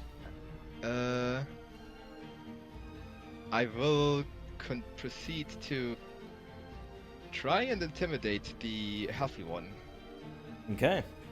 And since I have, raging intimidation, obviously, I have intimidating glare. Mm-hmm. So, of course, Starbuck will make use of his very frigid gaze once again and deploy it to intimidate the enemies. Stare across the way, telling them they're going to be next after their ally is so badly battered. Let's see. Let's see. That's a success. They are frightened of you. Whatever they're going to do, maybe a little bit less effective. Doesn't stop them. Is that your turn? I think I technically have one more action. Oh, actually, yeah, you do. So I will use my action to step over here to prevent the flank. All right, that's a good idea. Let's go there. This one, frightened as it is still very healthy. It's going to fly, let's see, just about here. As it does so, it will gather again the steam and create a boiling rain. Once more. This one hasn't done it. Starnberg, Rask, and Cal, I need more reflex saves as more boiling water rains down on you. Rask Shrug. critically succeeds, Cal succeeds, and Starnberg does succeed as well. You guys are getting used to it, you know how to defend yourself against it. And good thing that it wasn't worse than that. Cal still barely standing. Standing. Rask or Starnberg doing well. Rask, again, you have control of the waters. You're just allowing it to rain aside you, but not on top of you. That'll be that one's turn. It's Force. So, Steinberg, what exactly did you want to do with the one that got knocked silly? I was thinking to knock it next to its friend so you could try and zap them both. Well, I could still zap them just fine where they were, but thanks for the thoughtfulness.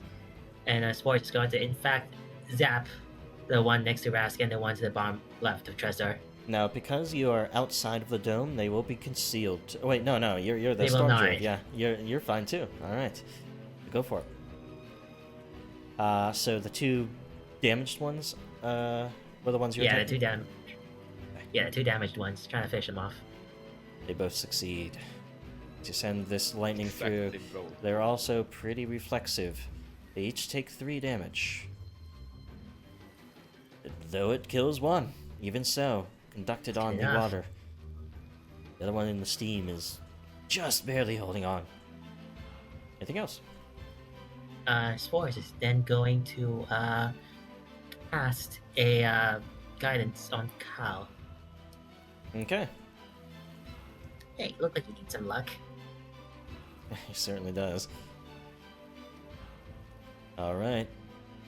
We go to Rask now.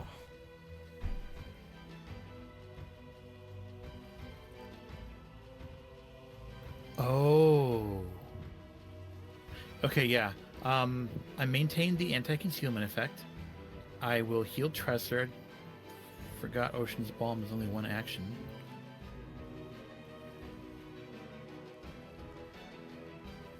Mm-hmm. Healing Tresor up. And I apply Ocean's Balm to Tresor. You might enjoy that slightly. Thank you. I don't know if it'll actually help, because you have 3 hit points. So But I much. still have an action. Thank you. Rather than try to attack the one that I can't freaking hit right now, I'm going to channel up some cold energy and just kind of like spray some like frost at the one that's unharmed but is hittable. Of course. The other one's concealed. Yeah. But yeah. Let's see you go. That's a miss. No It is good. going to be a miss, yes. So, It wasn't even going to be a strong attack since it was a one action, so I'm just, yeah. I don't even have a hero point anyway. oh yeah, I've been forgetting about hero points. Cal, Tresor, and Starnberg hero points all around. Actually, Rask, yeah, you should have one too. Oh, Thank you. thank you. Still saving it though, because, And yeah. whereas I'm going to give you one too. Because Yippee. you've been doing naturey things. Alright, with that, that'll be the end of your turn as you maintain this globe of, well, easy seeing amongst the mist here. Actually, curious, can I do something fancy? The region here. Let's see, I just want to test something actually. Behavior.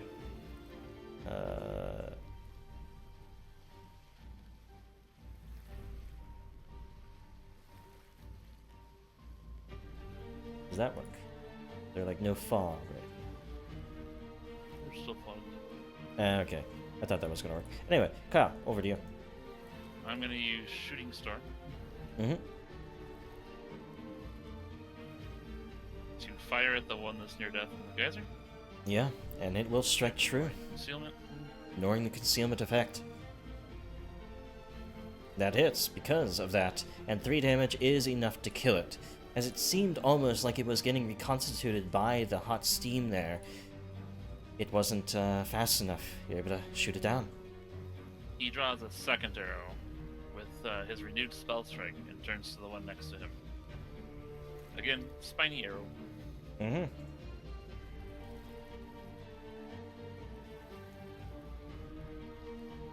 Throw it up, trying to quickly shoot it. A little bit risky, but we'll see if you hit. Oh, my game just exploded. Give me a second. Oh, okay. Maybe I can cast this 1 second.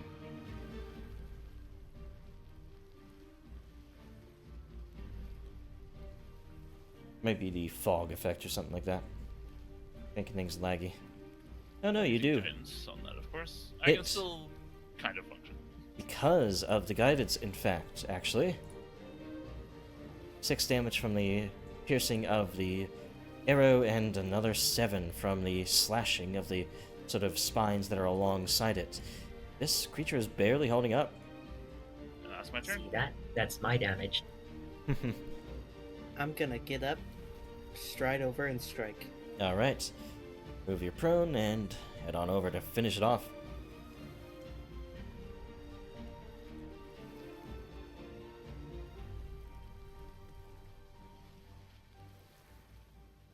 Nice. That's definitely hitting. An 8 is enough. Bring it down. Bonk, bonk, bonk, bonk. Bad, bad creature. Thingy. And with that, Oh, I Give forgot to do yourselves- the voice. 80 experience points for that encounter. Woo! Pretty nasty for an 80 experience points. I was a little bit afraid of those, well, 2d8 reflex saves in a wide area. But, hey, you guys did it. It's like the centipedes all We're over super again. split up. Kyle falls to the ground, very injured.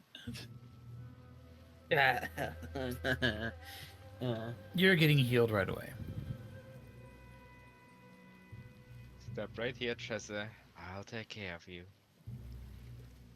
I don't like how you said that. You're a real mother hen when you want to be, huh? I'm going to trust you based on past experience and not based on how you said that. Next is myself.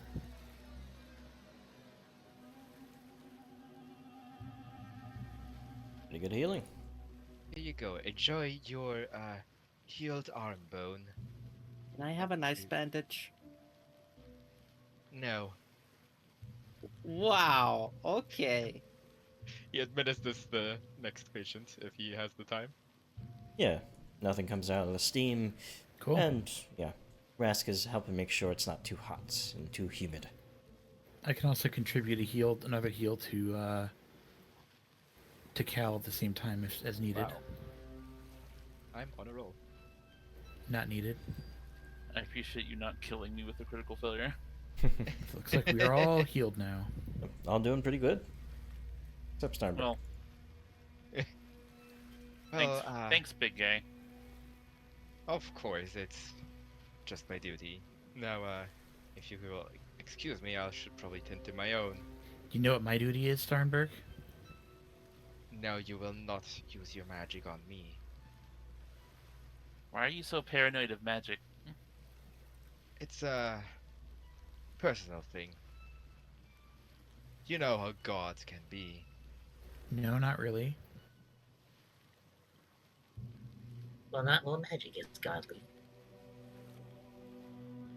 Well, yes, but also not all gods agree to taking aid from magic. Oh, you mean like that? Hmm. I like the red flavor one.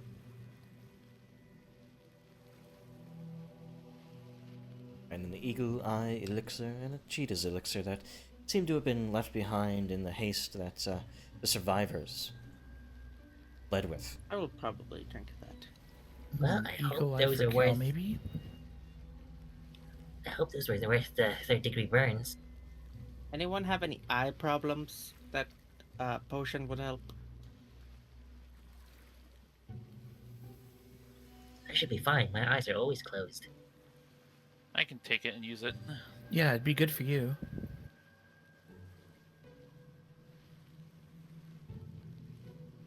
You'll probably make do with being a little fast at times.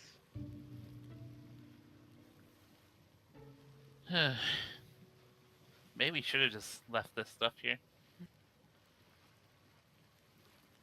That's all that you find. Starnberg, you know this isn't really magic, right?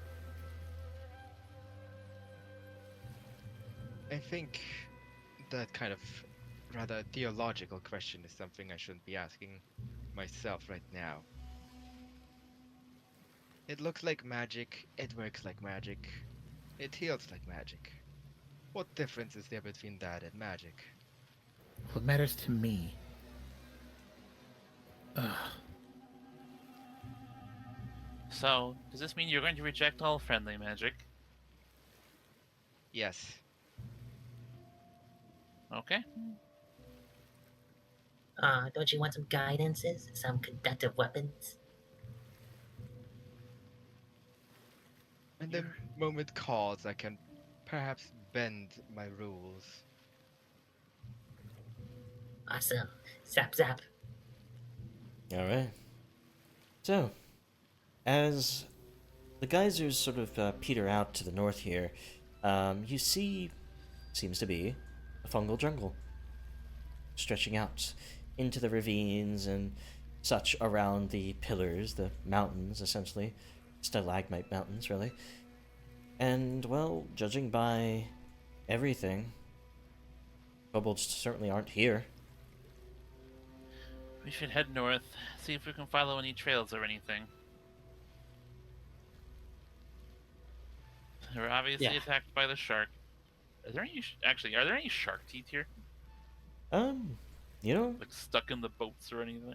roll me a, I would say roll me a nature for that, actually. Whoever can. I'll help with that. If you ask the question, I can contribute to the roll. What if I can make arrows out of the shark teeth? Would it perhaps also not behoove us to look for tracks around here if the people washed up? Ask you find one shark tooth. Yeah, there's one.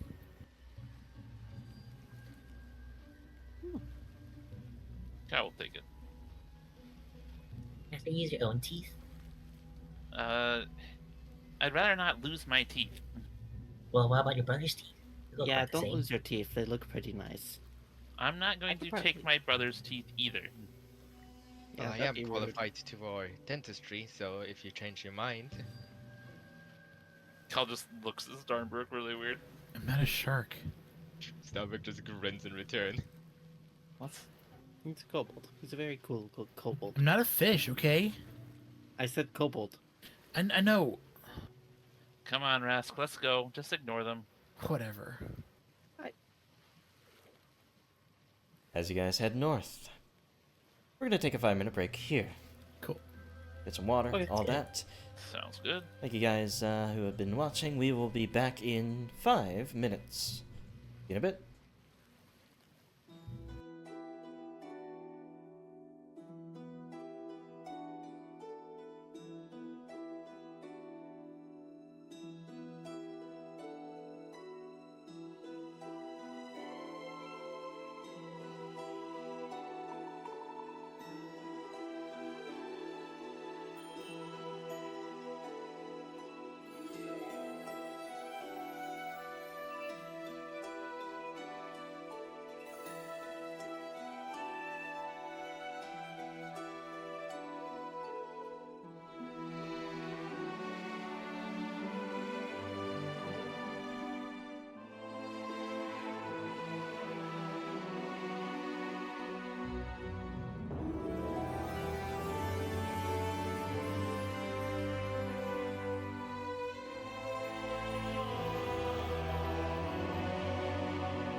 Alright, here we are. Back in.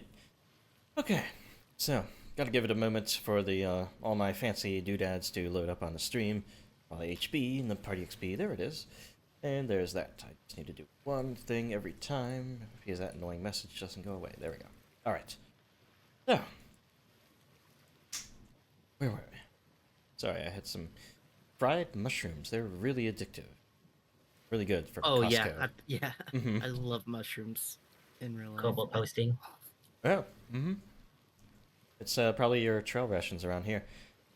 So, speaking of mushrooms, Lovely. Fungal Jungle is out ahead of you.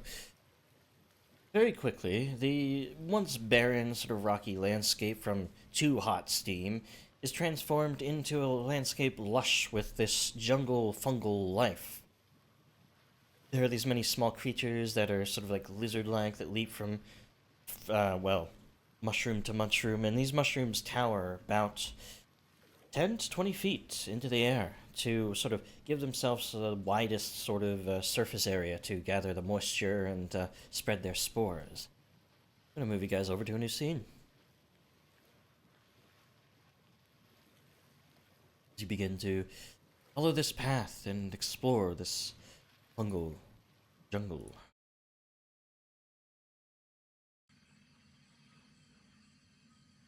So, let me put your tokens down on another one of my very lovely maps.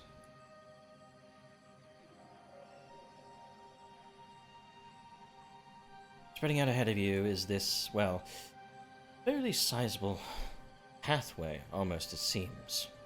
Seems a lot of plants have been trampled on and, well, might be on the right track searching for these survivors. There are a multitude of different tracks here, drag marks and such. Dragon marks? Drag marks, like dragging a box or something. Yeah, not Oh, like okay. Not like not like bodies. a drag race. Wagon drag race. What are Even your a exploration? child could track that. What are your exploration activities going forward as well? I'm reading as usual. Route reading. All right. Searching. Let's get searching as well. You know what? Kyle's gonna kind of try to switch to avoid notice and hold the front.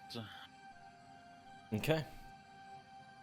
Stealthing out ahead of the group. Roll your stealth check. This is going to be blind, because well, if you roll poorly on a stealth check, it's really hard to be like, oh, I don't know what my stealth check is. I'm gonna walk ahead. You know, it changes what you think. The other stuff doesn't as much. I'm gonna go with track, actually. Roll me a survival then. So Rask, even though even a toddler could follow these tracks, you find some more information about them. There are, yes, of course, kobold steps amongst these, but there's also these larger, still three-toed, but larger footsteps that definitely don't match kobolds.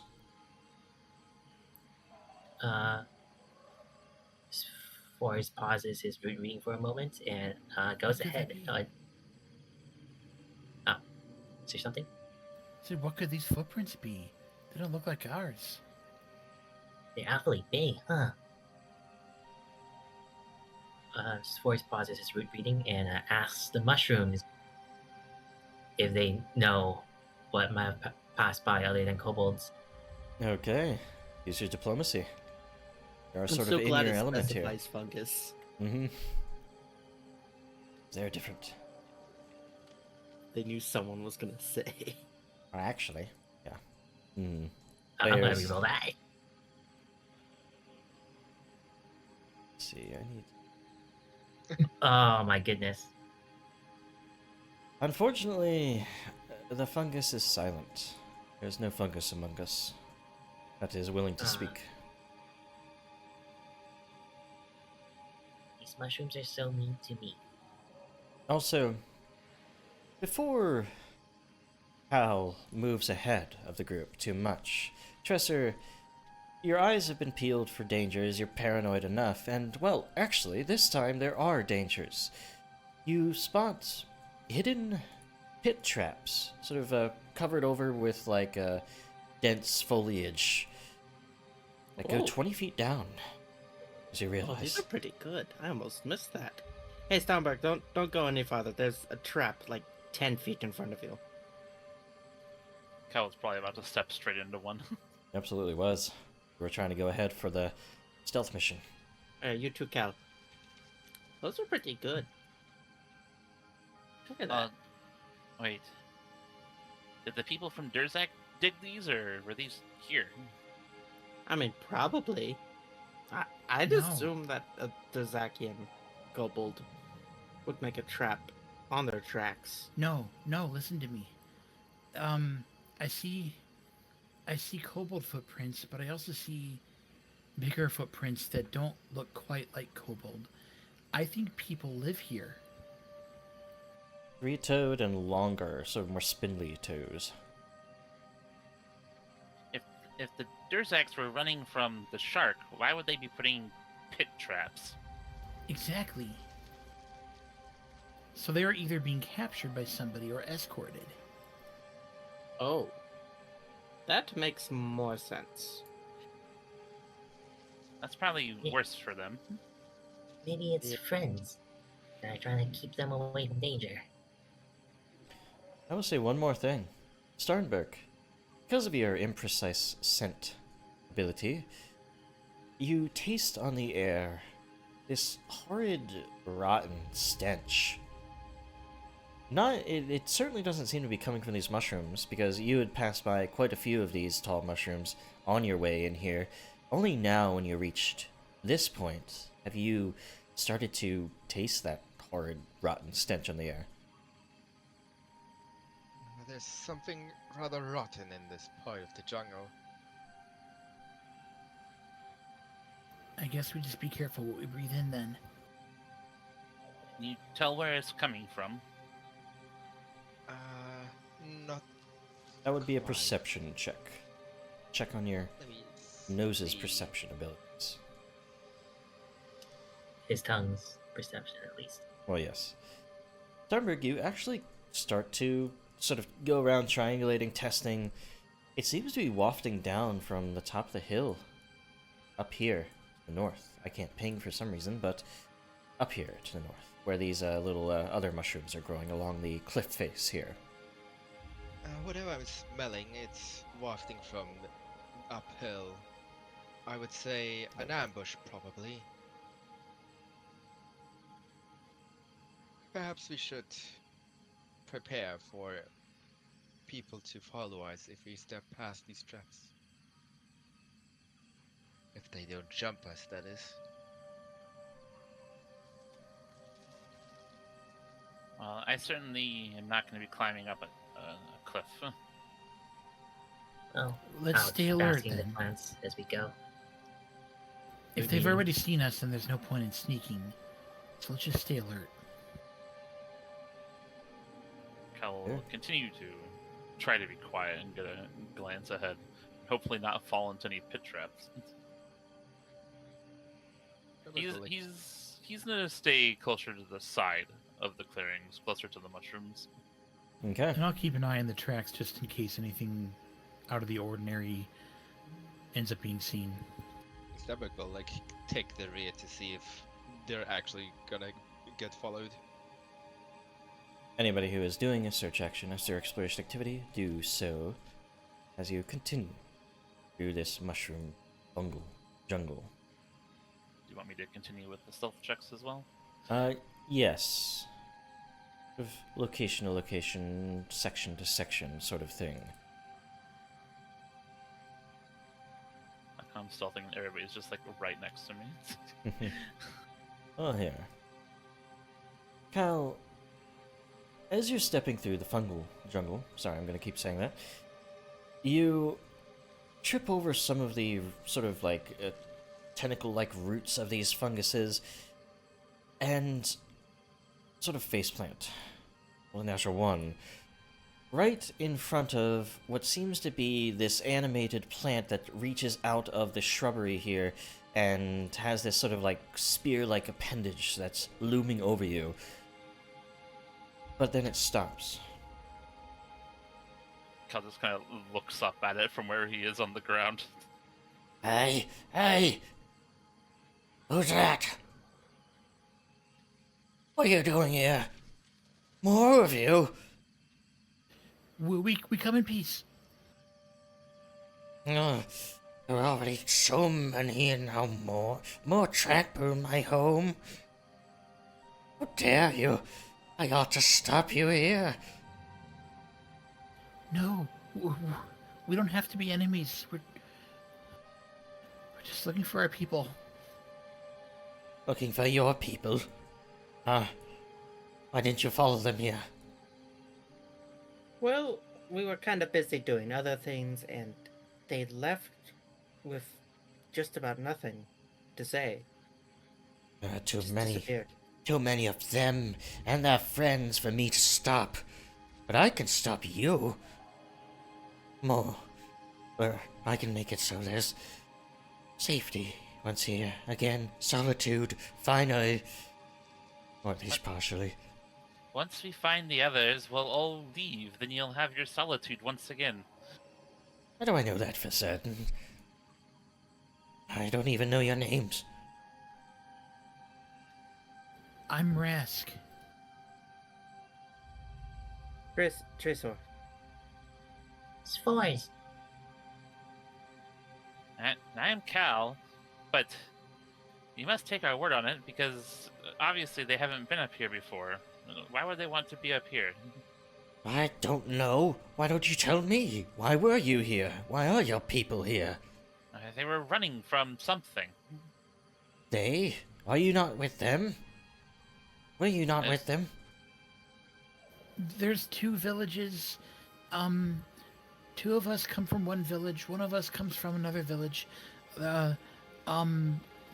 We weren't there when the people from Durzak left home. But we're on the trail trying to find them. So more come looking for more. Can't deal with this. Why don't you? And it is at that moment that this fairly loud conversation comes to a head. As Starnberg, you've been slowly noticing that stench has been continuing to unravel a bit closer. Before you realize that also not the only ones here. There are 4 figures that sort of step out into the open space to the north here. These lizard-like reptilians with these long spindly legs and clubs in hand. Grisly-looking creatures that you recognize as Zul'Gath. Just like those biobears, but not as completely deformed. Oh no. More for the master. Bring them all with us and kill that fungus while you're at it. They shout out in this broken Draconic. Strangely close to the dialect you all speak. I need your initiatives. Would I be able to use stealth still, even though Unfortunately, technically not stealth? in your current position, you cannot. If you use stealth, then you just use the roll that you had before, so you probably don't want to do that. Please no.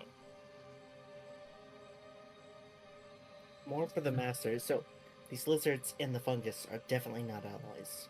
Don't let them kill the fungus thing, person. She sort of shouts out, Well then, prove you're not with them. Kill them. Help me. "May roll some initiatives for everybody, in fact. It'll be a big fight." I, This is cool. I am rather apprehensive to taking orders from a fungus, but I will make an exception just this once. Get some battle music going. Alright, so one of these viney lashers is surprisingly the one to go first. And also surprisingly, it can sort of slither through the roots quite well. It's going to just move itself right into the fray without any care for itself, really, and with a reaching strike, lash out at one of these Zul'Gath. It critically hits to start things off. Okay, That's a 19 naturally. Only dealing 6 damage though, but it will then attempt to grab a hold of that Zogath, entwining them. And it will. That one is at least held. So, with one of the vines starting things off for you guys, Rask, what do you follow up with? All right, I'm going to target the one closest to the fungus and gather up water like it's a longbow. Because I can do that. Mm-hmm.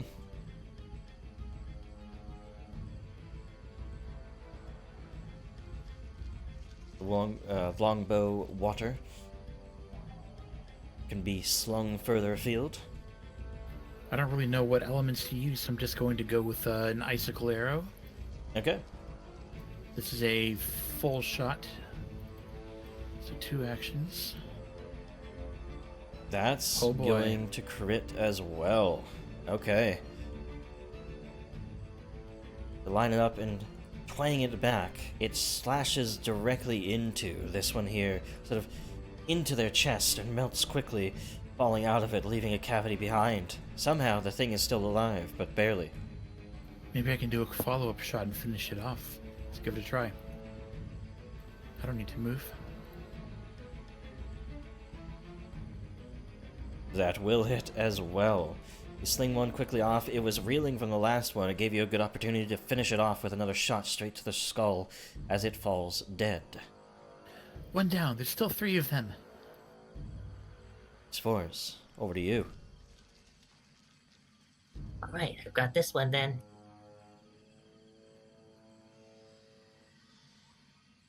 Spores hurries forth and skids to a stop across the dirt ground. His fingers are already crackling with energy as he fires off a storm surge at this Zilgath over here. Okay.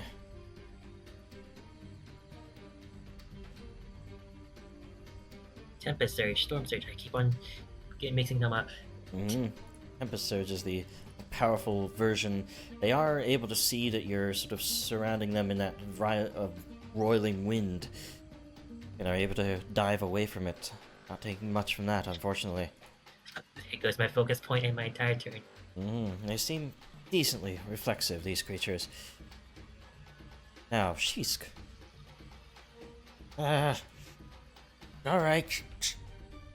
How about you prove it by, fighting them for me? I'll stay back here. That sounds good. We can protect you better this way. But his Vine Lashers certainly won't just stay behind. It's going to rush up, and it will definitely hit. There we go. 8 damage too. They're lashing out pretty strongly. They're going to try to grab a hold just like the other one. Athletics check against its Fortitude DC. It will definitely succeed. Is that a... That's not a crit, but it is a definite grab. As those Vine Lashes are holding some of them back, all of a sudden... Well, before we get to Starnberg, I need to roll something. Starnberg, all of a sudden, a dagger shoots for your back as a skulker, a Zulgathi skulker, had, well, ambushed you, rushed up from behind. So it's going to go for a dagger strike. You'll be flat-footed for this, so I will change it in accordance with that. That is a natural 20. Ow. So they will be dealing critical damage here. Plus sneak attack. Luckily they didn't do too well on those dice rolls, but it's still a hefty blow from a sneak attack there. You're barely holding up, in fact. But that was their entire turn to set that up. Now! Kill them all! Wait, no. We have to keep them. Capture them! Master's orders. Starnbeck, what do you do? The snake turns around looking unsurprisingly very miffed and will take out his fury on the hapless lizard in front of him. Okay. These creatures stand about 4 feet tall, 5 feet if they stretch their necks out. Still technically. Well, that's about to be medium. 1 foot less if because of a dent. Mm-hmm. See. Reroll. Reroll that one. Turn it back around. Definitely make it hit. As it tries to deflect with one hand, you sort of undermine their defense. And hit them pretty badly, but they hold up pretty well. They sort of reel back, but still are ready to fight. Anything else? Map attack. Okay. It's gonna. Dang. That is going to miss That there, works. though. With you leaving a dent in them, let's see what Tresser can do, realizing that you're being ambushed from behind by Okay. their leader. Okay. I am going to start with exploit vulnerability. Okay. Success. Yes. They have no highest weakness, but his personal antithesis. I'm gonna pull out a glow sack from those beetles from the first session Okay. to counter stealth the light. Ah! I don't know why they're screaming at light, but yes. Next, I'm going to stride behind him Alright. for the flank. And third, I'm going to strike. Alrighty. So you pull that out, sort of slathering your blade with that glowing sort of bioluminescent stuff. You hope it's going to be enough, but it's not, even with a flank there. I'm going to hero point that. They have both daggers up, and they're defending as much as they can. This one's strong. Ah! Stronger than you at this point. It'll be their turn. Also, you guys might notice the new rings on these bestiary creatures. I don't know why Foundry changed them, but they changed them to these instead. I don't know. It's nice to have a difference between friends and foes. Yeah. Or, well, players and non-players. Well, I technically did have it, because these Vine Lashers have the brown ring. I used to use a brown ring for NPCs and gold ring for you guys. But yeah. Nice. Cow. Regardless, got the flank, got the exploit vulnerability. I Mhm. have the amulet. Cal's not going to pull any punches as he pulls out his bow. Mhm. 1 second. Present. And his arrow is going to ignite with fire. Alright. Actually, something I have, Actually, no, it's not actually. Spores, I needed from you a fortitude save. The stench that these things carry with them seems to be heavy. I also need that from Rask, Starnberg, and Tresser. Wouldn't have changed really anything here. Wonderful. It's forgot. Shrug. For the auras. I always forget auras. Stinky. I do too in my games. But you guys are actually doing fine. It seems, Starnberg, this is what you smelled earlier. These oily-skinned creatures that leave off this nasty stench. Tresser, just need yours. Fortitude. He might have went away after his turn. Cal, yeah, go Yeah, ahead with fortitude. it. Oh, yeah. You are actually not affected. You just succeeded with a 16. That's DC. Cal, go ahead. Okay. Here comes that flaming arrow. It will hit for 3 damage against the one that is grabbed, and then 12 I'm max. targeting the Oh. unharmed one. The unharmed one that is over here. Yeah. Yes. Still 3 and 12. Be nasty for them to be taking. And I'm gonna follow it up with just another shot. Get these vines out of the way! I really appreciate these vines, guys. And he fires again. Mm-hmm. That's a hit. 4 more damage is not enough to kill it, though. Well, Takes it. So close. Breaks the arrow off in their chest, and just roars as it charges out past the Vine Lasher straight towards you. Luckily, you are far enough away that it has to take 2 actions to get up to you, but as it hefts over to you, it will raise its club and slam it into you. Yes, club is the best here. It'll critically miss as its wounds distract it too much. That'll be its turn. You guys think you have bad luck, but enemies have had some bad luck this session too. I love it. Because these Vine Lashers doing really well. He's I gonna mean, they keep critting Starnberg though. fails to escape the Vine Lasher. He's gonna try again because he can't hit it because it is held at length. -5, map 5 on this, 15 against its athletics DC of 16, and is not getting free. It's going to try one more time because it has nothing left to do. It'll fail. Map 10, bring that down to 6. Just can't escape. The other one may have better luck. So let's see. Ryan Lasher's MVP. Yeah, this one does escape, and as it does so, it is really fed up with this Vine Lasher. It is going to rush down into the fray and go after Cal as well. They want meat, not plants, and it will not hit because they would be map 5 because they escaped, so they cannot hit actually there. Alright, they're rushing into the fray here. Also, Cal, since you are now close to them, I need a fortitude save. Forgot about that. Stinky. You... I'm gonna reroll it. Okay. Are not affected by it. Alright. This one here has a hold on this guy. Gonna go for a Vine Lash once, which will critically hit again with a 19. Okay, then. Didn't really expect Brutal. these guys to do this much. I thought they were gonna be pretty weak, but no, they're just destroying these Zulgath. Alright. Wrath of the Plants. Miss there. It's gonna go for one more map strike. And roll a natural 20. Okay, it just strangles the shit out of this guy and kills him. Alright. Well, you should have known. Grass is super effective against water. Mm-hmm. It shows me never to have NPC allies to you guys, because they always trivialize things. Rather you guys get the natural 20s and such. Rask, your turn.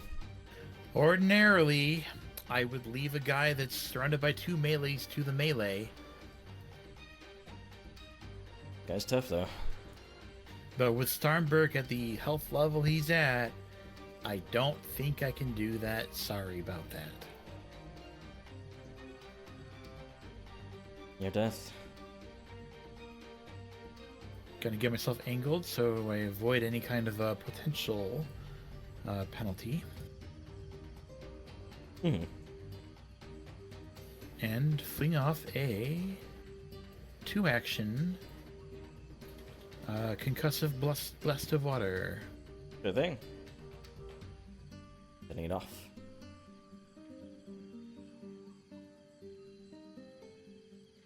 I had to fix something. There we go. Okay. Oh, it's late going and to you're miss. pointing it. Okay. You have those hero points here. It will be effective. Yes. Oops, I clicked the wrong one, but same effect. 5 damage Oh, there. minimum damage. It's enough to hurt, though. Maybe it's enough to make the difference for anybody else's strike. Yeah. Oh well, that's my full turn. Okay. So, Spores, over to you. All right. Well, Swords is going to stand his ground right by Kyle, and it's going to do that by laying loose a frostbite at the near-death Zolgath. Okay. Basically, just grabbing on and laying the chill permanently from his fingers. Can I still get my junction in though? Oh, yeah, your movement? You Yeah. want to move them out of the flank for your allies?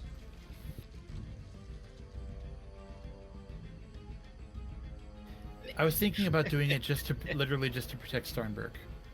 I don't know how much it would help, but You can always communicate between each other. I don't need to. It's fine. Leave it alone. I mean, if the thing wants to go after Starnberg, it'll be wasting its action. I'll go not after the other way Starnberg around. anyway. Yeah. Okay, I'll leave it alone. Okay. So, Fortitude save for this one on the left here does succeed. It might not help it, though. Let's still take half damage. Half damage is going to be 2. 2 is what it had left. It withers and falls to the ground. Alright, from there, Spores is going to raise his shield that he's had this whole time but hasn't found a need to use until now. That's it for Spores' turn. Okay. So, back over to Shisk. Shisk is still hiding. Oh, you're doing great. Completely lost his voice, you know. I guess. This one will go into a flank against this Zulgath and start lashing out. Doing all the work for you guys. That'll be 9 damage. Not killing, but it's almost there. Do one more. How does it feel to be weaker than a vine? God, it's doing so good on these rolls. That was a 14. 7 damage. Enough to kill that one too. Wow. Alright.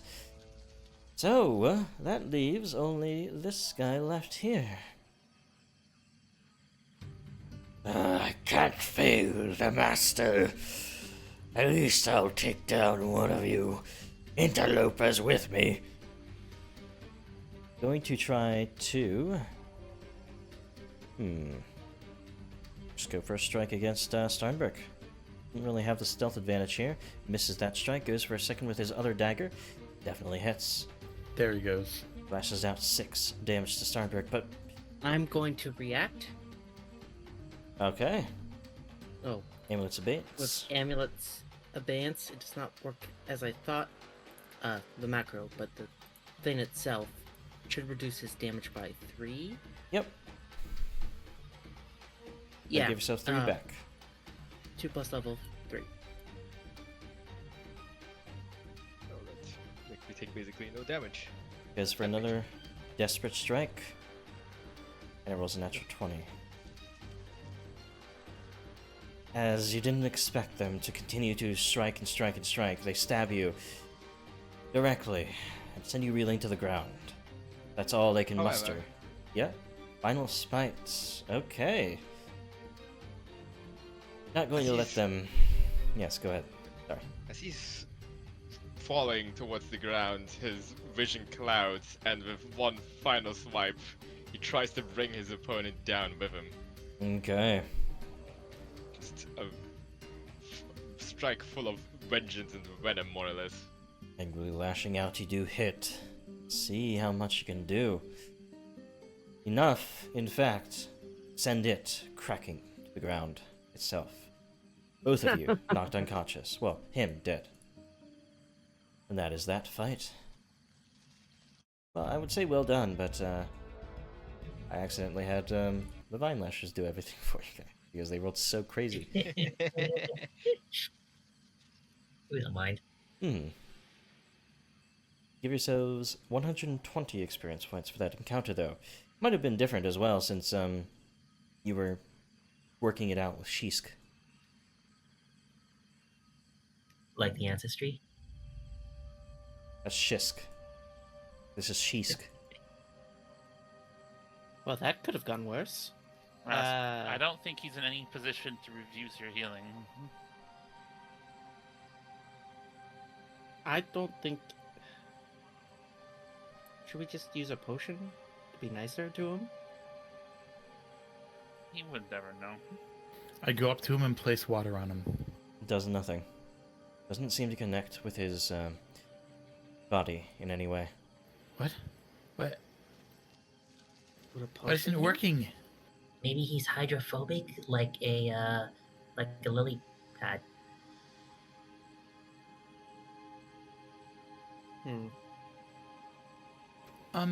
Potion. I have a potion. As he's... I'm already pulling one out. You have one. I have 1 potion. And I am going to use this on Steinberg. Okay. Just kind of pouring it in his mouth. The elixir works fine. You come to, Steinberg. Feeling a little moist. See, he just needed to drink a little. He looks himself over, feeling the moisture. I see you didn't take my advice. What are you talking about? We used a potion on you. Yes, and I just happened to lie in the rain for a bit, right? I mean, it is very You're- damp in this jungle. In my aura, and I touched you, so. And he just kind of like shovels off. Stubbick just He's the best liar in the world.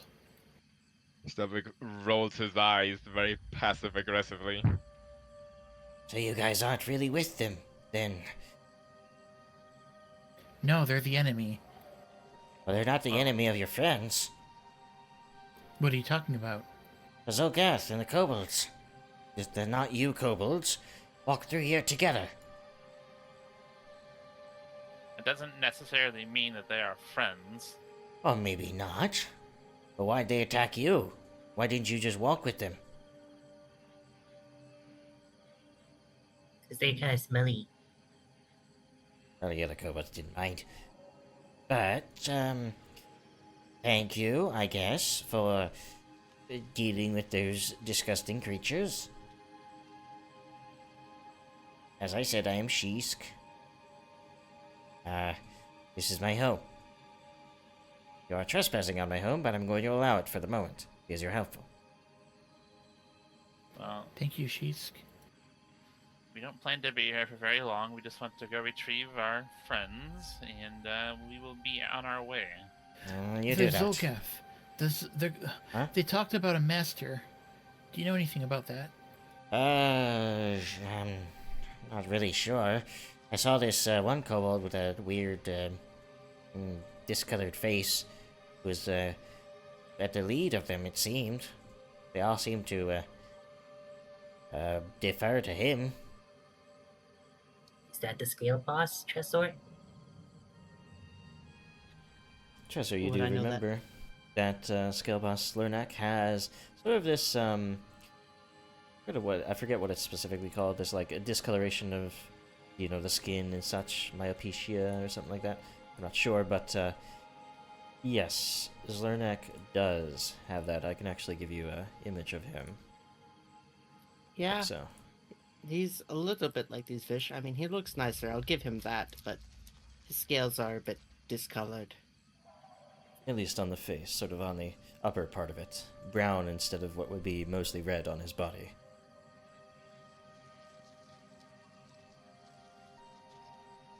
Well, that's your boss then. That's the master.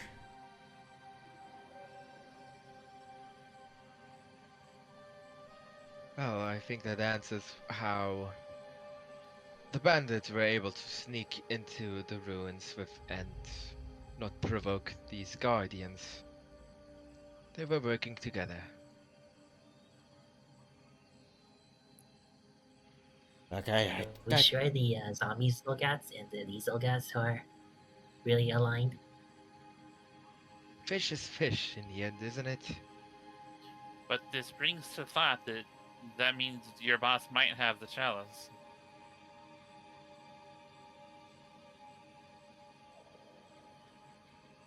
kind of weird, isn't it? That these Zoganth are following a kobold around. That's very weird. What if he's the master that... Oh no.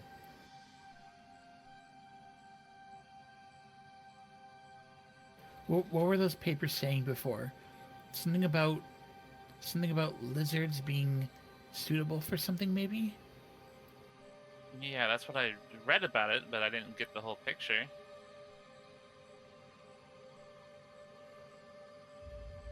But that was old parchment. That place was ancient. That was old parchment.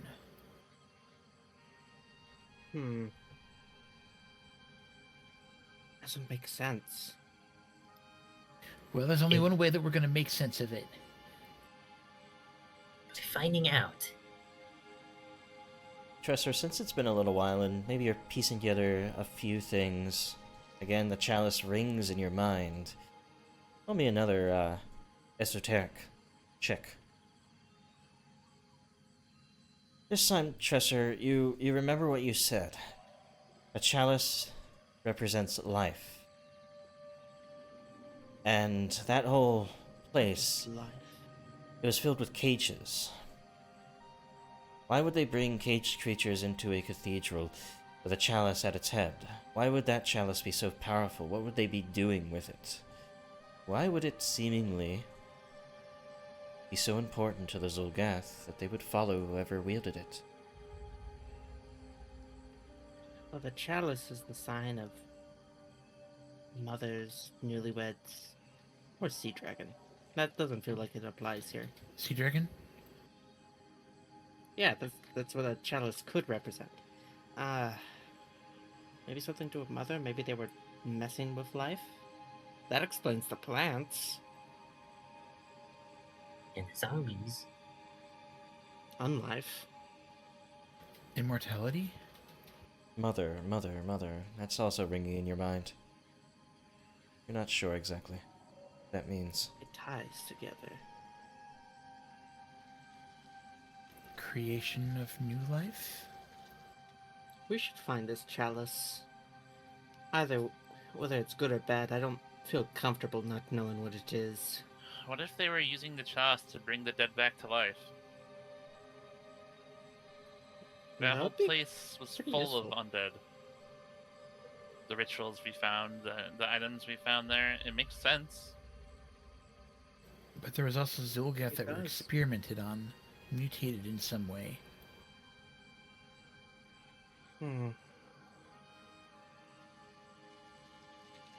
Also, the skeletons we found were decidedly not Zolgath, excuse me.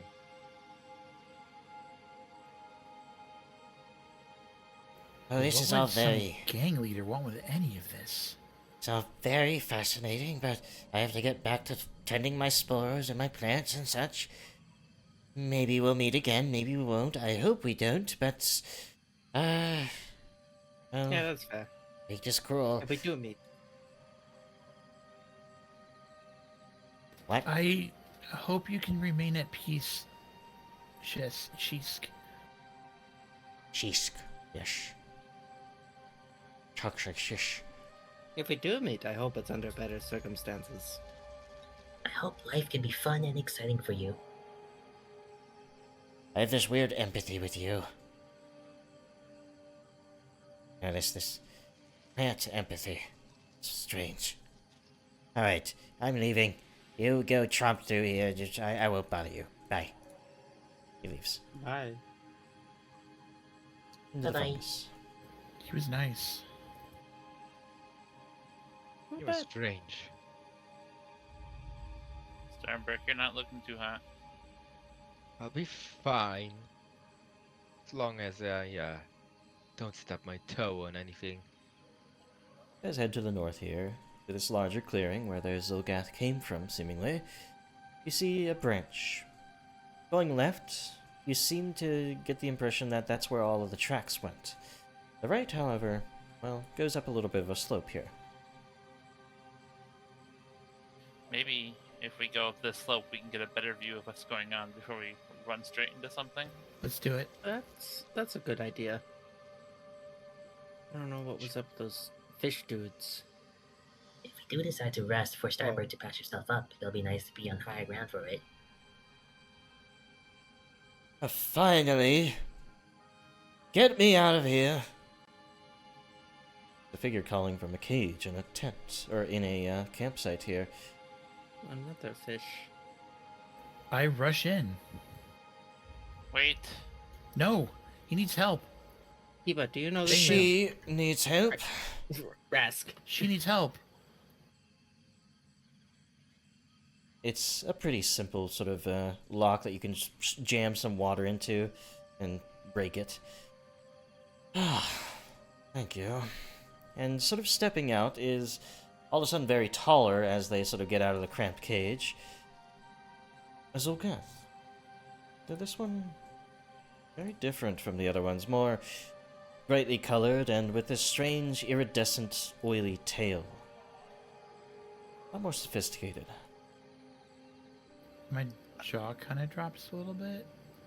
Hello, you're not trying to kill us, right? No, not yet.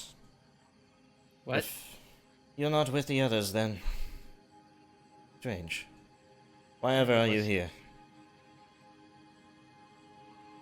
could ask you the same question. You're not the We're- one asking questions here, Kobold. You'll We're answer here mine, looking and I will... for Sorry, go ahead. Sorry. missing villagers. We just let you out of a cage. I think you owe us a little. I owe you very little. I would have gotten my way out of there after you dealt with the other of my primitive kin. Rask suddenly starts speaking in Thalassian. Oh, were those your I'm brothers? looking for our people that What is all that I blubbering? believe were taken away. Can't understand what this one is saying. I shake my head. I tried. I thought maybe you knew that language. You thought? That's funny. I wish I could see them. But no, I can't peer into your minds as I normally would be able to, because of that damn chalice. Chalice. Hey, that's what we're looking for. Oh, What's that that is what you're chalice? looking for, is it? It doesn't belong to you. Your kind Oh, yeah. shouldn't wield such power. Wow, that's kind of rude. There's a couple things we're looking for. The reason that we're going after the chalice isn't really because of the chalice itself. We're trying to find the lost villagers of Durzak that came this way, but we're also investigating a plague of sorts that's been infesting our, well, people. Maybe the fish. It's causing people to lose their scales and maybe go slightly mad. A plague. Trying to help your people. How quaint this all is, really. I didn't know there was a plague going on. I don't care if there's a plague going on for your people. Look, you've been helpful. And, unfortunately, my powers don't exactly work in the vicinity of one of those damn chalices. So maybe you'd be more useful to me further, perhaps. Maybe I can help you along the way. Maybe I can fill those empty minds of yours with some information much needed. You know, for somebody so high and mighty over us, you're the one that got trapped in a cage. Filling with information like filling up a glass of water. Don't hurt yourself trying to think too deeply. I simply made it as a... Anyway, high and mighty. I am high and mighty for a reason. But yes, I will admit, I was trapped by my kin because, again, my psychic abilities do not work in the vicinity of that damned obsidian chalice. Or what we would call in our own language, it has escaped my mind for the moment. Oh, somewhere. Anyway, are you going to help me or not? Yes. Very I'd good. definitely like to at least look at the chalice, so I'll disregard your comments for now. Of course. And while you're here filling our minds with knowledge, perhaps you can fill yours with manners in turn. Manners. Manners are um, fit for only those of equal standing. Right. That's why Rask suddenly bows to him and says, "My name is Rask." Rask. Well, since you're all working for me, I will tell you my name. I am Maka. I am a Zulgathi, but I am no ordinary Zulgathi, as you can see. I'm not one of those primitives. I am an arisen. My mind has broken free of the shackles that so many of my other kin fall prey to. So many years after our genesis. Oh, and the obsidian chalices, called Sinakraz in our tongue. It's not unique, by the way, this chalice that you're looking after. We have been dealing with them all throughout the underworld for a long time, trying to free ourselves from our history. So that means you probably know about the experiments that were happening underneath our village. Well, Chester's Well, village. my village. Oh, you found Well- that, did you? It's quite a nasty place. Yes, What do you well, mean found that? As if you knew about that. I was sent by my own masters, my own teachers. Actually, we prefer not to call each other masters. We are only master to our lesser kin. But I was sent because I am as yet a middling apprentice of the Arisen amongst our kind. and I was sent to look after this one obsidian chalice, this Cinecraz, that has still been sitting within your region. You know, that's probably why you all survived, why our lesser kin didn't come close. Those chalices. Survived what? Well, it's because the Zugathi, us Arisen would have come closer to your kin, your people, and subjugated you. Not because that chalice is sitting there, creating a psychic barrier against our abilities. We are much too weakened to care really for your meager villagers. Thank you for not subjugating us. I don't think that was her choice. Not exactly our choice, no. We would have, or maybe we wouldn't have. You are too small and insignificant, really, to make for good workers. But you can dig, we'll give you that, so you probably work in the mines. Nevertheless, that, I'm good with boats and swimming. that chalice is a danger to our kind. You see, we Arisen, we are not taken into thrall by it because of our awakened, enlightened minds. But our primitive brethren, they are enthralled by it, as was unfortunately the original purpose of those chalices that those damned creatures from above came down with. To enthrall, to awaken creatures out of the depths of, shall we say, lesser beingness. We were lesser beings once, we were arisen thanks to those creatures, but they only wish to enthrall us after we were arisen. I'm sure this is all very fascinating to you. Extremely.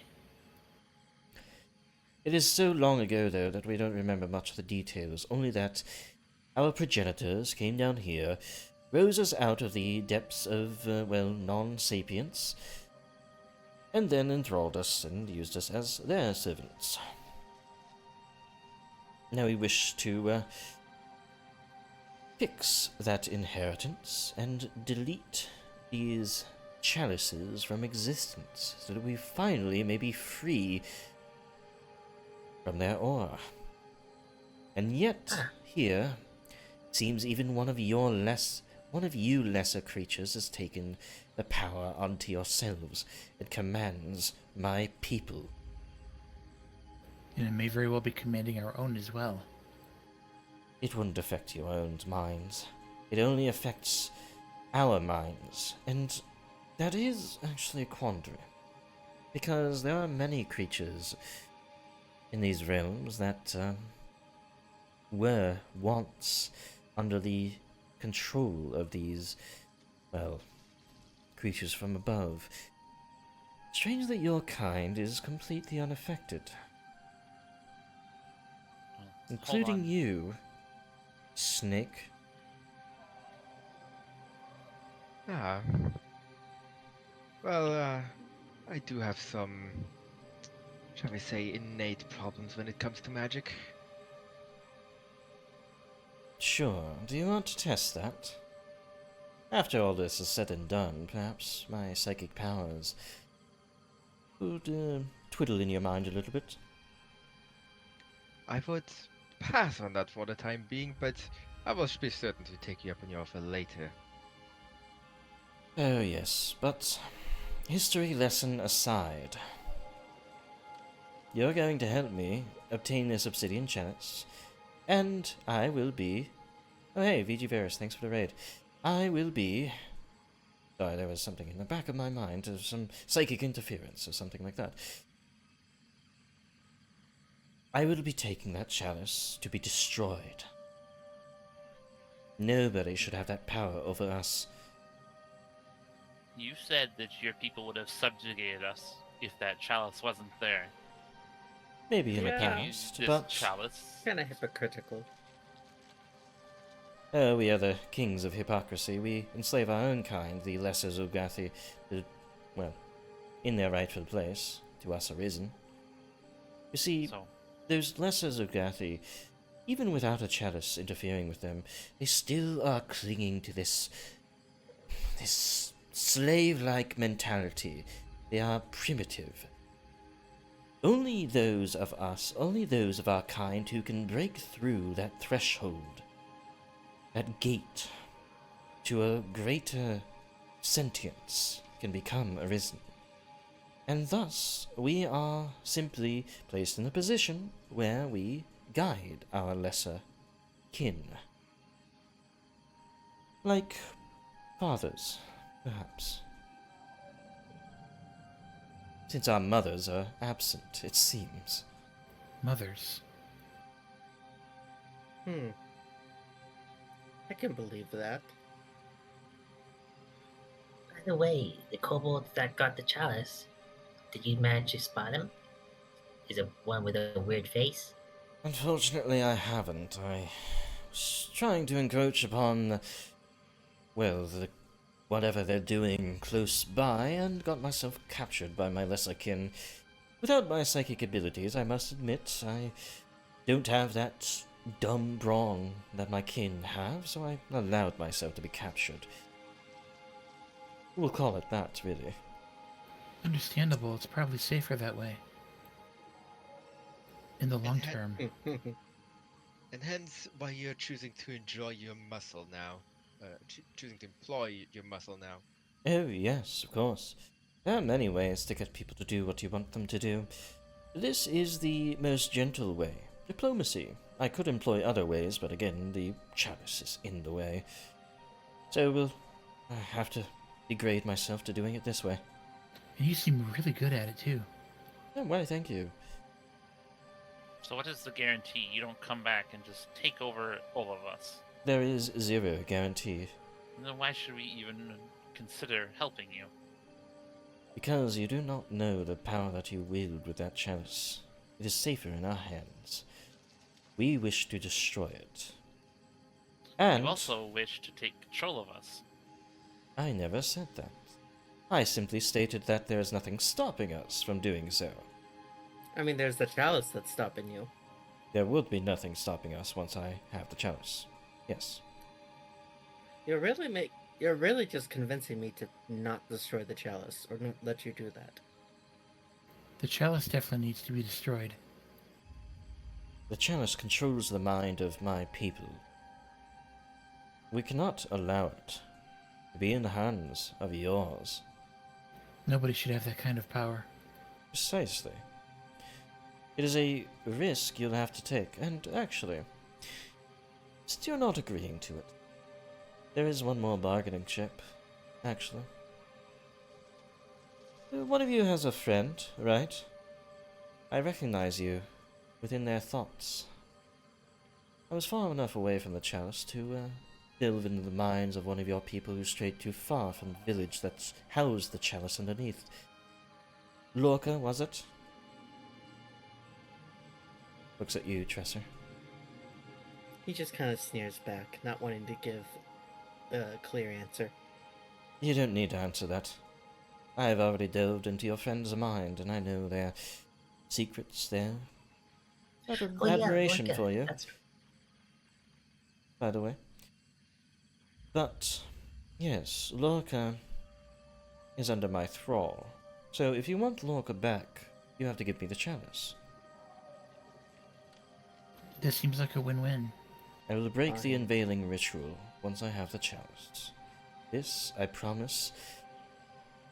I don't really have anything to promise upon, because everything is lesser than me, but I promise, and my word is law. Keep your promise and you can have your silly chalice. You know, it's funny. I allowed her to apologize, to write that note for you. But I also asked her to undermine the town. I needed to get to that chalice. That was the only way to access those sealed vaults. So you can thank me for that too.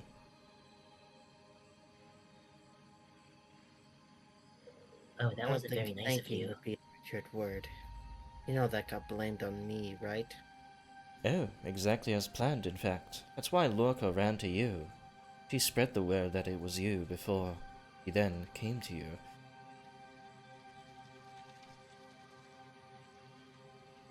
Kind of clenches his fist, but lets it go. Gonna save that for later. I have been earnestly savoring the mental anguish that I've been putting on you, but nevertheless, we can be useful to each other. We don't have to like each other. I don't like you. But I am I powerless. like you. Why do you like me? I am trying You're- specifically to be very abrasive, because I don't want to be friends with your lesser beings. You've been very helpful. You've told us what we need to know. You've given us some great guidance and direction. Not very helpful. Caused half our problems. You're a wonderful speaker. Rask, Can look, I don't want to be mean to you, but please shut up. Hey, it's okay. I think we'd still be friends with or without her consent. There was one thing I didn't anticipate, and that was one of yours delving into that vault and taking the chalice. I don't know why they were so desperate. Maybe you can enlighten me to that. Why ever would one of your kind be so desperate in a time like this? I don't know, maybe because half the town collapsed in on itself. or because there's a plague affecting us? It might just be related to that. Because the power of control is not the only power that the chalice contains within it. But I'll let you figure that one out for yourselves. I think it's more fun that way. I have a question while we're still here. Very well, I might answer you. Thank you. Do you and your people like water? Water? We don't care much for water. Doesn't burn us, if that's what you're asking. Well, that's good. It was just a passing thought. I meant nothing by it. Just, I don't really care about it either. So, Very well, thoughts come and go. Only I control them, though. Anyway, that's right. You are very subservient. Anyway, No, I'm not. what's wrong with this one? Kinda Do any are. of you have any idea why this one is so nice to me? He's like that to everyone. He's Easy. just like I'm that. sorry. Well, Though it's I abrasive. admittedly also feel a certain sense of kinship towards you. Do you? I just saw your color and Oh, yes, we have similar coloration. That means we are friends, yes? Well, you Really? almost look as nice as Rask. Not quite. then I accept. No. Cal's gonna kind of pull Rask away. Oh, God, I love this Only- character. just mold your minds to my own will. Even my very presence, these oils on my tail, since, we're working together, they would, paralyze you merely by, smelling them. Yes, it's sort of like the other Zilgath, but I don't have a rotten stench like them. It's a psychogenic. That's so cool. A mere presence. Stop fawning over me. I'm Alright. sorry. Look. I would stay here in this camp, and by the way, you look very rough. Might you rest here as well? I will stay here because I am powerless because of that chalice. Why don't you run along? Or rest and then run along. Yeah, and we can guard the camp. Take shifts. Do well to do that. Though, as stupid as my kin are, I doubt they will notice some of their kin falling. Alright, I'm going to meditate. I need to clear my mind of your drivel. And try to be quiet. It should be a quiet affair to dress up my wounds, don't you worry. So, gaining this information gives you guys 40 experience. 40? Didn't expect you guys to actually get this far, but you got there today. You level up. Level 2. Didn't think our first level up would be achieved by talking to a freak. Such a jerk, Mm-hmm. to put it lightly. This is a very interesting character, very interesting sort of a very interesting dilemma he put towards us. Can't wait to cast object reading on that chalice. Everything is connected. But hey, if she's not coming with us, then we can do whatever we want with the chalice once we have it. Oppenheimer likes your art of Starnberg, Yiggs. Glad likes to it? hear. But yeah, we'll just do a level up here. That'll be the end of the official session, but we'll, of course, stick around if you want to hear how everyone's changing up their characters for level 2. Of course, I can't change the top thing above me, up there. There it is. Until next session, but yeah. 4 kobolds, 1 not kobold. One very large kobold. Oh yeah, we'll put it like that. I'm honored you call yourself that. He's a very big gold. But yeah, feel free to walk us through whatever you guys are doing, whatever, what you want to let your party know about you changing.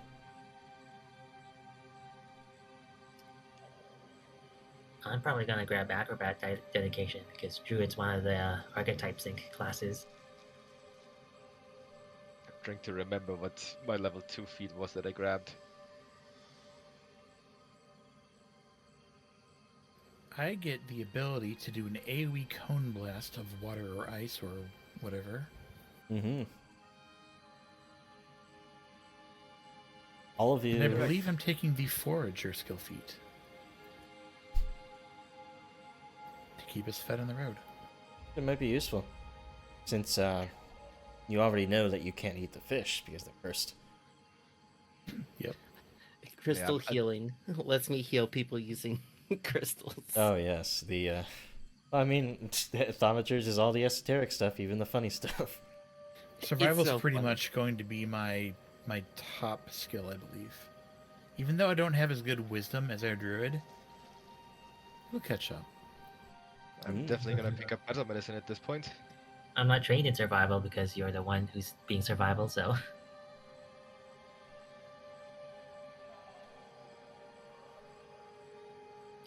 I'll probably take oddity identification. Could be useful. I always strive to, Um, shoot my monks, so to say. +2 circumstance to identify magic with the mental possession, prediction, and scrying checks. Identify magic.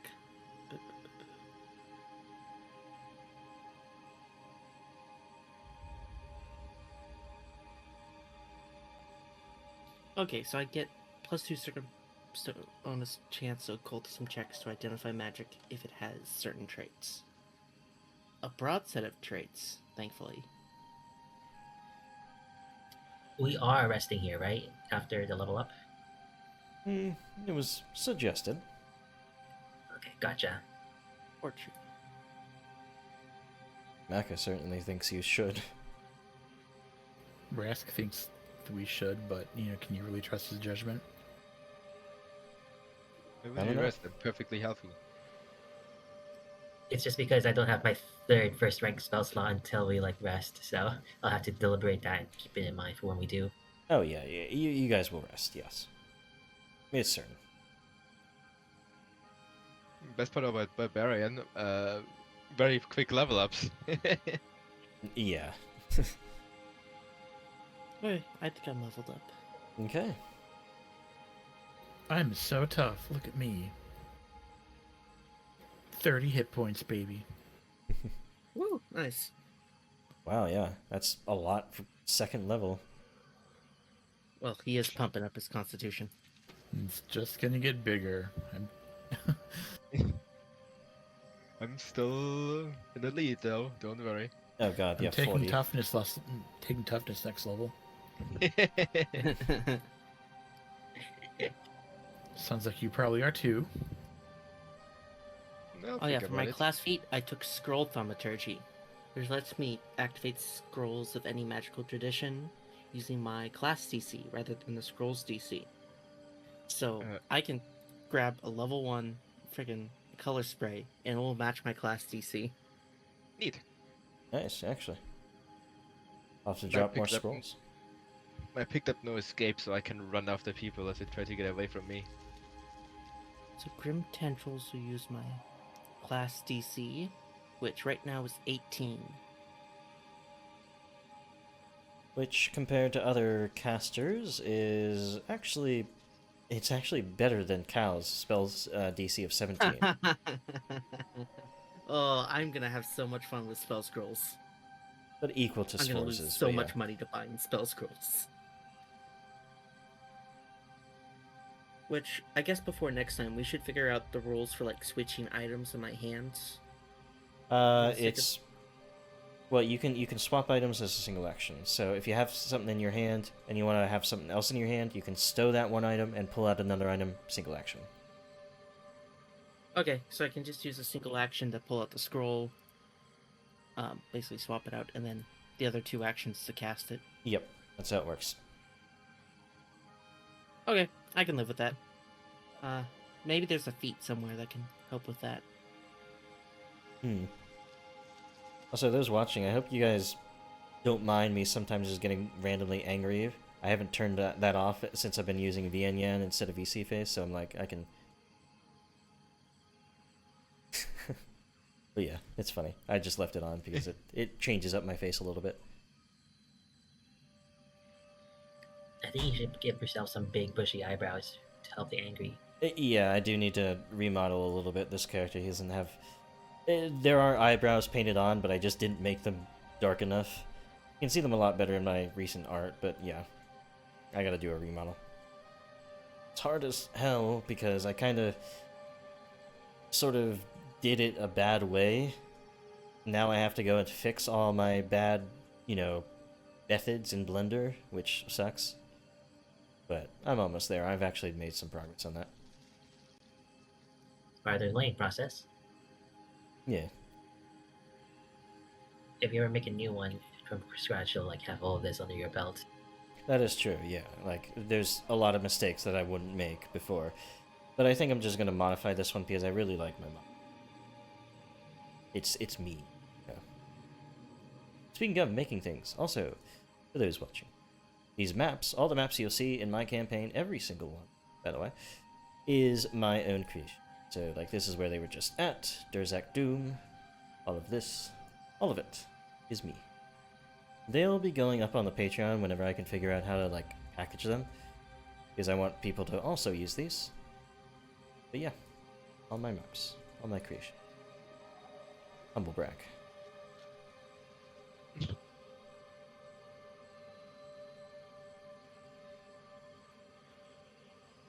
But yeah, if you guys are leveled up, just move your token to the north here so I can know.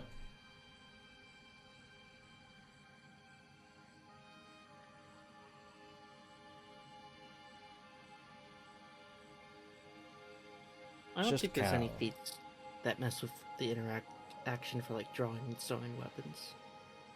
But I can live with what I have. And of course, you guys can change things over the week as well. I just wanted to have us all together for the initial leveling. But yeah, I hope Cal, y'all... did you get another spell slot? Yeah, he did get a second because of Vegas. I I'll have to think finish up later. I think Summoners as well only have one. But yeah. Hope you guys had a good time. I had a fun time running this session. Certainly. Oh, for sure. It was great. It's very good. And I hope you guys are following with the story. I hope you guys are sort of understanding the hints and maybe seeing how they're connecting and all of that. I'm really trying to make it sort of like a unraveling sort of tale here. I'm starting to see that, yeah. Don't worry, I'm writing it all down Yeah. as much as I can. I'm certainly catching a lot of hints. I'm seeing some irony. This person's like, our mothers are absent. Freaking chalice represents the mother. Like, yeah, I wonder why you're freaking destroying them all. Yeah. I certainly didn't want a fish to probe my mind. Zolgath are not fish. And she will argue with you on that. But yeah, kind of look like fish though. But yeah, I already mentioned my maps. Chris, you stream. Rask. Oh, that's right. Wow, I completely. Hi there, I'm Chris Kobold, the player of Rask, and I do stream here on Twitch at Chris_Kobold, focused largely on a fun blend of retro, indie, and puzzle games. Lately, it's been a lot of puzzle stuff. Tuesdays and Wednesdays, 6 p.m. Central Time. Come by sometime. I'm working on Talos Principle. Very good stream. Yes. But yeah, thank you all for watching. Thanks for the raid. And we'll be back here next week, 6:30 to 9:30 Central Standard Time, to continue this story. So, if you haven't seen the rest of it, you want to sort of catch up with us, I have all of these VODs on my YouTube channel, Kobold DM. You'll find them there. Yeah. We'll be heading off. See you guys later. Take care. Bye-bye. Bye.